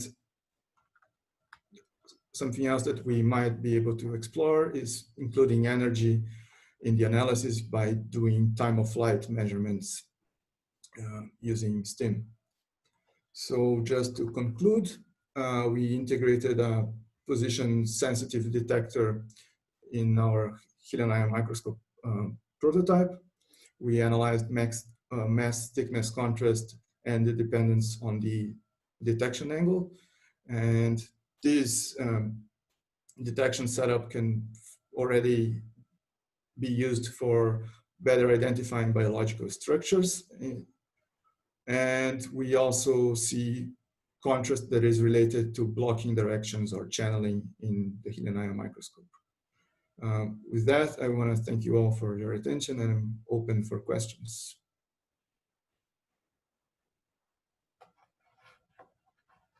Okay, thank you very much, Eduardo, for your interesting talk. That we have a question. Let's, Katia, let me just unmute your microphone. Is there? Katia, it's your turn. Okay, thanks a lot for the interesting talk. I would have a question concerning the resolution capabilities of the detector, because you have a significant broadening of the ions upon transmission. So how much lose you in lateral resolution and how can you mitigate it? And another one is the lifetime of the detector, because you measure the ions by direct incidence. So is there some degradation or some modification of the detector surface after some time?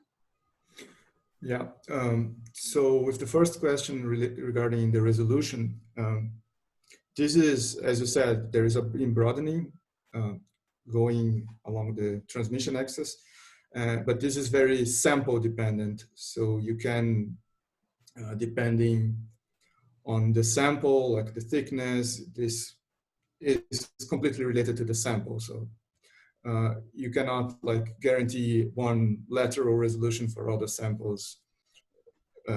Just that doesn't work. I have some images in which I did like some resolution test, and I have concluded that I reached like 4 nanometers of lateral resolution. That's titanium dioxide on a carbon film. But I suspect that we can go even further, like even get better resolutions with higher contrast materials, for instance, gold nanoparticles on graphene or something like that. Regarding the degradation of the detector, you're right, we are impinging ions on our detector, and you can have like degradation effect. This depends on the charge that you're using or the current that you're using and hitting your detector. For our MCP, so far, I haven't seen any signal of degradation, which is good. I assume actually that degradation will happen in a non-homogeneous way because you have a distribution of charge on the detector with the center being much more intense than the edges. But so far, we haven't seen any dead pixel or anything at all. Like we've been running this detector for quite some time already.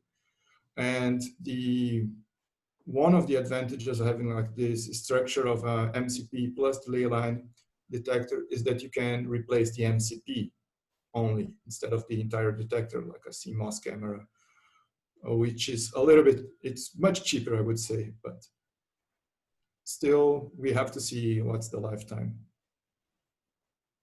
Okay, thank you. Okay, so let's thank Eduardo again for his really nice talk. And just a reminder, before introducing the next speaker, so at the end of the session, we are going to take a group picture. So please don't miss it and be here.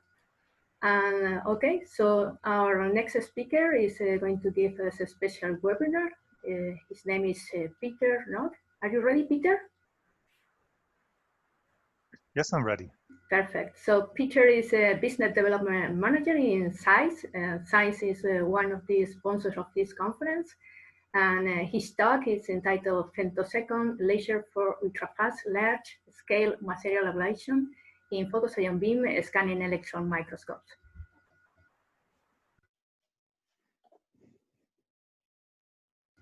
Can you share your screen, Peter? Yes. Let me see if that works. Seems that it works. Okay, can you see my screen? Yes. Okay, super. Okay. Okay, yeah. Thanks a lot for the introduction and for giving me the opportunity to give a presentation here. What I would like to do is I'd like to actually give you an overview what can be done if we combine focused ion beam with a femtosecond laser. What I like to do in my presentation is I like to give you a quick introduction what we mean by that and what we think it's good for. I'd like to show you the workflow, how that works if we combine a focused ion beam system with a laser. And I'd like to show you some applications, how that system can be used in material science. Okay, first of all, what is that for? Laser and FIP together. So the idea is if we have samples where we have defects or regions of interest that are buried very deeply below the surface, then it's pretty tedious to open up that. So if we need to go down millimeters into the sample, it's very tedious to do that by focused ion beam or plasma FIP, or it's even impossible. And a laser would be very beneficial to open up such a structure very, very quickly. So that means we can do massive material removal, up to 15 million cubic microns per second. So that means we can dig into the sample very quickly. The other advantage of using a femtosecond laser is we only have very small heat affected zones and minimal damage on the sample. That means we can also use the SEM on the laser milled surfaces to already take some pictures and to do some analysis. And also to avoid contamination to the instrument, the whole laser system is not attached directly to the specimen chamber of the focused ion beam instrument. It's actually attached to a special preparation chamber, which is attached to the airlock of the instrument. That means we do all the ablation with a laser in a special chamber, and then we retransfer the sample into the electron microscope to do high resolution imaging afterwards. Okay. So just to give you an idea how a laser performs on a sample. So this is a cut into a silicon sample that's 2 microns wide, 1 micron high, and about 3/4 of a micron depth deep. And the process time to mill this amount of a material avail is only 5 minutes. So it's extremely fast to dig deep into material. And what we can do afterwards, if we dig into the material and our region of interest is in the very depth of this laser cut, we can use the FIP system, the focused ion beam, to do a very small polishing on the features we're interested in. We can polish those, and we can do high resolution imaging with the SEM of these FIP polished areas, which are very deep inside the sample. And this can be done in very, very short time, because we only need to FIP polish a very small area here. Okay, just a small comparison. If we look at different beam species, what are their sweet spots? So the most common things, if we plot beam diameter against material removal, then the most common thing that we're using is focused ion beam, a gallium FIP. Gallium FIB has actually the sweet spot in areas where we want to have a machining precision of a few hundred nanometers down to, let's say, something like 10 nanometer resolution. Below that, typically a gas field ion source performs much better and has a higher material removal down to very small structures. Above these few hundred nanometers, a plasma FIB is beneficial, and the material removal rate of the plasma FIB is much higher compared to what we get from a gallium FIB.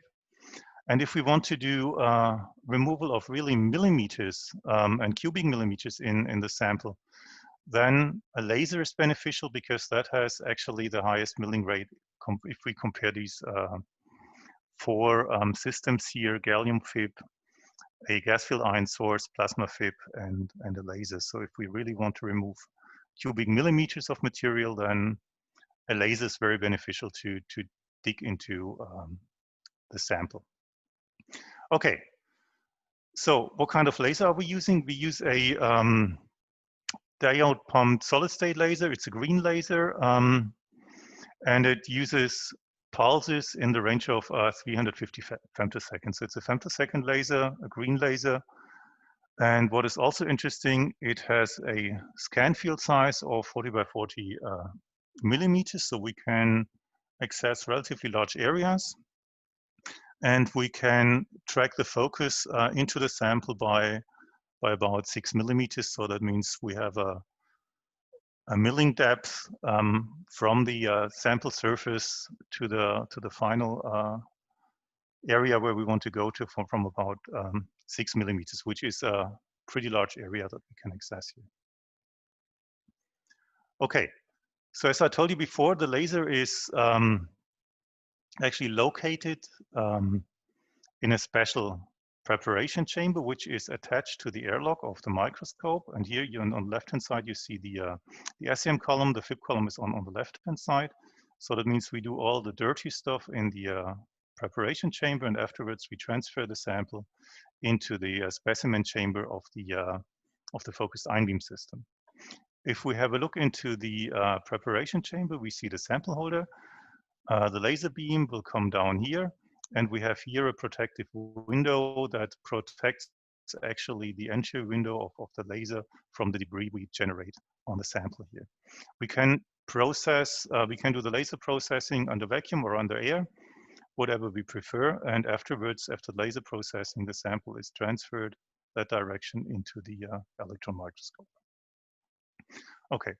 The whole setup is like this. So we have the laser, then we have a beam expander, we have the Z-focused unit, so the Z scanner, then we have the XY scanner, we have an objective lens, we have an entry window into the sample preparation chamber, we have a protective window that protects actually the entry window from the debris that we generate on the sample. Then we have our sample here in this preparation chamber, and we have fiducial marks, or we have registration marks that we use to register the coordinate system of the sample, either to the electron microscope, which is here on the left, and to the laser, so that we can log the coordinate system of the sample to the SEM and to the laser, and we can log the laser to the coordinate system of the SEM. So therefore, we can actually find the area of interest in the SEM. Then we do a registration of the sample.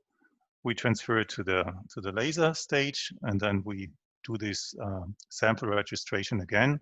And now the sample is registered to the laser, and we can do all the machining to the point of interest where we want to go to in this preparation chamber, and then go afterwards back into the SEM chamber. That means what we typically do is we come with a 3D data set, typically from an X-ray microscope, where we know exactly where our defect is located in 3 dimensions. We use a virtual slice of the surface of the sample. Regarding to that slice, we know the position of our defect or of our region of interest, then we transfer it to the laser chamber. We do the sample preparation with the laser, and afterwards we do the high resolution investigation in the electron microscope with EDS, with imaging, whatever, what we want to see of the sample here.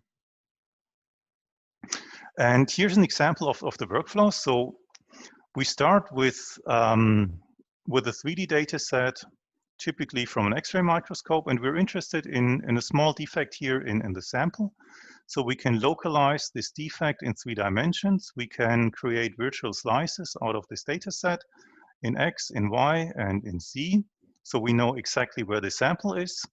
Then we transfer it to the laser. We mill out the material which is in the way for the observation. Afterwards, the sample is already visible after laser polishing. So this is how the sample looks like in the SEM after laser polishing. And when we do a final polishing with a FIP afterwards, we can nicely do a high resolution investigation of our defect that we were looking for. And this defect is about 1 millimeter below the surface. So it's a defect that we could access exactly in high resolution by using the laser to cut away all the different material here. So the workflow actually works like this. So first we insert the sample into the SEM, and we find the region of interest by using the 3D data set that we created in an X-ray microscope. And what we typically use is a virtual slice of the surface of the sample that we correlate with the SEM image. Then we do the alignment in the SEM. That means we register the sample with the fiducial marks to the SEM. Then we transfer the sample to the airlock, to the laser. We do an alignment with the laser on these fiducial marks that we have on the sample holder. Then we do the laser processing in the airlock. Then we transfer the sample back into the specimen chamber, and we do all the final FIP work and the high resolution SEM work in the specimen chamber. Okay, I will skip this. So, and just some examples now how that works. So I already showed you this example here that we have a 3D data set where we know where our defect is somewhere in the depth of the sample. What we typically do is we navigate on a virtual slice that we have on this very surface here. We transfer it to the SEM, cut out the sample, and then we do a final polishing with a FIP and do a high resolution imaging of the defect that we found in the very depth. That means by using a very short time in the range of, let's say, 40 minutes, we can access areas that are about 1 millimeter below the surface of the sample, and we can access them with high resolution SEM on a very nice FIP polished surface, and we only need to polish a very, very small area here. Okay, we can also use that for all kind of different machining tasks. So we can, for example, also create H-bar samples for TM. So we can just use any sample that we have, and for example, a metal foil, and we can create these H-bar samples, and by final polishing this with a focused ion beam, we can make that electron transparent. And if you look at the machining time, it's 34 seconds to create these H-bar samples here, which is, I think, pretty quick. And then afterwards, we only need to do a final polishing or a thinning with a FIP system to create electrons transparent areas for STEM or TM imaging. This is also very useful if we want to create large surfaces that we want to use for analysis on, for example, on metal samples. If we want to do EDS analysis or EBSD analysis, or 3D analysis, in the end, what we also always want to have is a sample with a nose that is sticking out, so to avoid any kind of shadowing effects if we want to do EDS, so that we don't have any material here left and right directly on the surface. And stuff like this can be, this pre-preparation can be done very easily with a laser and with really large areas. A little bit on the quality here. How does the sample look like, or how much is the damage that the laser introduces into the sample? I have 3 examples here. The one here in the back, steel alloy 600, that's basically a non-magnetic nickel-based steel for high temperature applications. What you can see here, this is directly after laser machining. We can already see the microstructure here. I mean, what we see is some periodic structures that are induced by the laser beam, but still we can see very nice microstructure here. On aluminum, the same, so we can also see microstructure in the aluminum. We can see all the different features in here. Or on the other hand, this steel sample, that's a low carbon steel. And again, we can nicely see all the different features in here already. And what would be an interesting task is to do EBSD on a laser fabricated surface. So typically for EBSD, we would need a relatively good surface quality. If we use a copper sample, so copper is relatively easy for EBSD, but still if we do just laser machining on the copper surface, and we do this EBSD with the inverse pole figure, we can already see that we have quite some signal here. I mean, we have a lot of dark spots here. That's due to, these are areas that cannot be indexed due to probably topography effects. If we look a little bit deeper into that, into this copper sample, and then we can compare the laser machined surface with a smaller area that is polished with a FIP. So typically the FIP polished area looks better than the laser polished surface, but still I think the laser polished surface looks quite promising. And what we can do is we can do some post-processing on that. And I have an example here. That's again this steel alloy 600 sample. That's a foil. And what we can do with the laser, we can cut through the whole foil. So this is the foil from top to bottom. So we have a freestanding sample here. We can polish it with a laser, and then we can start to do some EBSD on this laser polished surface. And what we see is in this inverse pole figure map, we see a lot of dark spots here, which are not indexed due to probably topography. But if we do some filtering afterwards, for example, with neighbor orientation correlation, then we can improve this result. And if we do grain dilatation filter afterwards, then we get reasonably good results from a directly laser fabricated surface for an EBSD sample. And if you just look at the micron bar, so this is really a very large area, and it's a quick way to generate these areas for quick analysis with EBSD on very large areas. And I think that's quite promising to do stuff like that. This laser can be used for all kind of different things. So it's not only used for to create cross sections. So we can create all kind of different features. So for example, we can create these pillars here for micromechanical testing. So it can also be used to create samples for X-ray microscopy, or it can also be used to create samples for as a pre-preparation for atom probe tips. So and what you can see here is that we are really able to also make small structures here. So we can make big pillars, 32 microns down to, let's say, 6 microns here. And if we want to get rid of the taper at the sidewalls here, we can use a final FIP preparation step to reduce this taper angle on the side, because we always have the FIP in the instrument too. So, and that means we have a very big flexibility here in combining actually a laser with a high resolution FIP.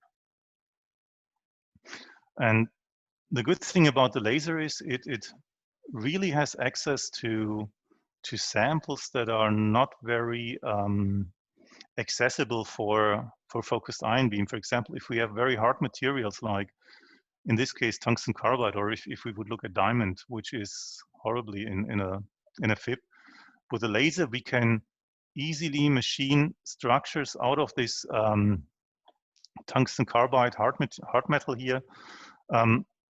It's a huge area. It's 100 by 180 microns, and it's 120 microns high. And the laser machining time, it's only 85 seconds. So that means if we want to create structures for micromechanical testing or whatever, with a laser, it's very quick to do that. And the cool thing is we can also add the FIP capability. So if we need a very clean surface here, we can still polish it with the focused ion beam methods. We can also create arrays for micromechanical testing. So that's a tungsten foil, and we just created these beams here, these micro beams for micromechanical testing. And what is interesting is the whole thing takes about 30 minutes to mill, and the whole area is 5 millimeter by 4 millimeters. So it's a really a large area. So we can do a lot of these micro beams, and that also helps us to get some statistics here. So we don't have only one for testing, so we can make tens or hundreds of those.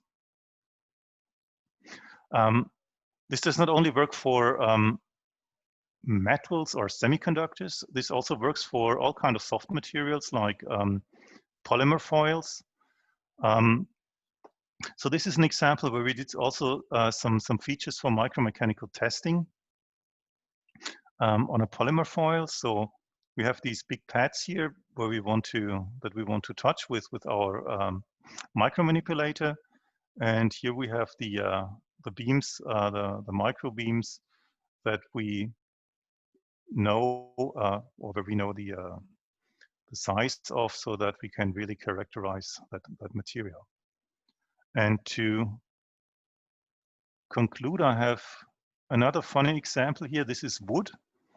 And I think with focused ion beam, it would be pretty difficult to create these structures. So if we want to do micromechanical testing on a wood sample, we can actually cut into that wood sample from any direction. And this is actually the this top-down view here, so where we can see all the pores of the wood.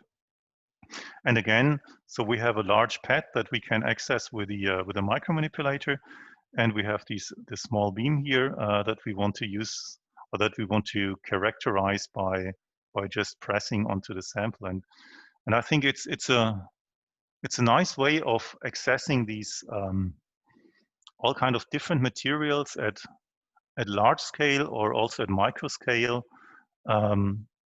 with a laser, so that we can really do all kind of different shapes in a very short time on all kind of different materials. And as a summary, I just like to summarize a few things here. I think laser and FIP is an ideal combination to really gain rapid access to deeply buried structures. So that means we can really go into defects that are far below the surface. We can access a wide range of materials. So we can access hard materials like metals. We can look at semiconductors. Conducting or insulating materials are not a problem. We can look at very soft materials like polymers, or even wood, or plants would also work. And what is also interesting, that a femtosecond laser only creates a very minimal sample damage and very small heat affected zones. That means we can already do imaging on laser polished surfaces, and we can do also EBSD on laser polished surfaces.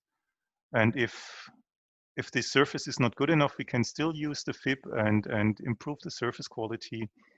So I think the combination of a femtosecond laser that can remove material very, very quickly and a FIB and an SEM to provide the highest quality surface afterwards and imaging and analysis is a perfect combination for all kind of material science applications. And with this slide, I'd like to conclude my presentation. I thank you very much for your attention. Okay, thank you very much, Peter, for a really interesting talk, amazing equipment. So we have some minutes for a couple of questions. So as you already know, raise your hand or just write a question in the chat. Well, in the meanwhile, I'm a bit curious about how the material redeposition and amorphization can be induced by the laser beam. Do you have any idea about that? So we have some redeposition. So if we have sidewalls, we have redeposition on the sidewalls. Mm-hmm. We remove a lot of material, and that is why we do that not in the sample chamber of the SEM. We do that in a separate chamber. So that means that avoids or that helps us protecting the SEM from the debris that we generate. And the other question was the damage, yes. So typically, if you look at laser machining, you create what you call a heat affected zone. So if you use a nanosecond laser, you have a heat affected zone which has a thickness of a few microns, which is not that good, because then you always need long time for FIB polishing afterwards if you want to really see the structures that you're looking into. If you use a femtosecond laser, you only have a few 10 nanometers of a heat affected zone. That means on some samples, you can already image on the laser polished surfaces or do EBSD on laser polished surfaces without further FIB polishing on those. So that's what I can say about that. Thank you. Any more questions? I have one question. Don't be shy. Okay, can you go ahead. Yes. Okay. Can existing crossbeam systems be retrofitted with this laser part? Yeah, if it's new enough. Depends. So we have two different stages of electronics. So, and the newer electronics are all retrofittable. So everything that is branded as crossbeam can be retrofitted, yes. Okay, thank you. Okay, anyone? So I think it's almost done. Let's thank again Peter for his nice presentation. And it's time for the group picture. So I invite you to switch on your your camera and let's do some kind of how to say, Jose Mario, do you know how to do this gallery picture? Okay,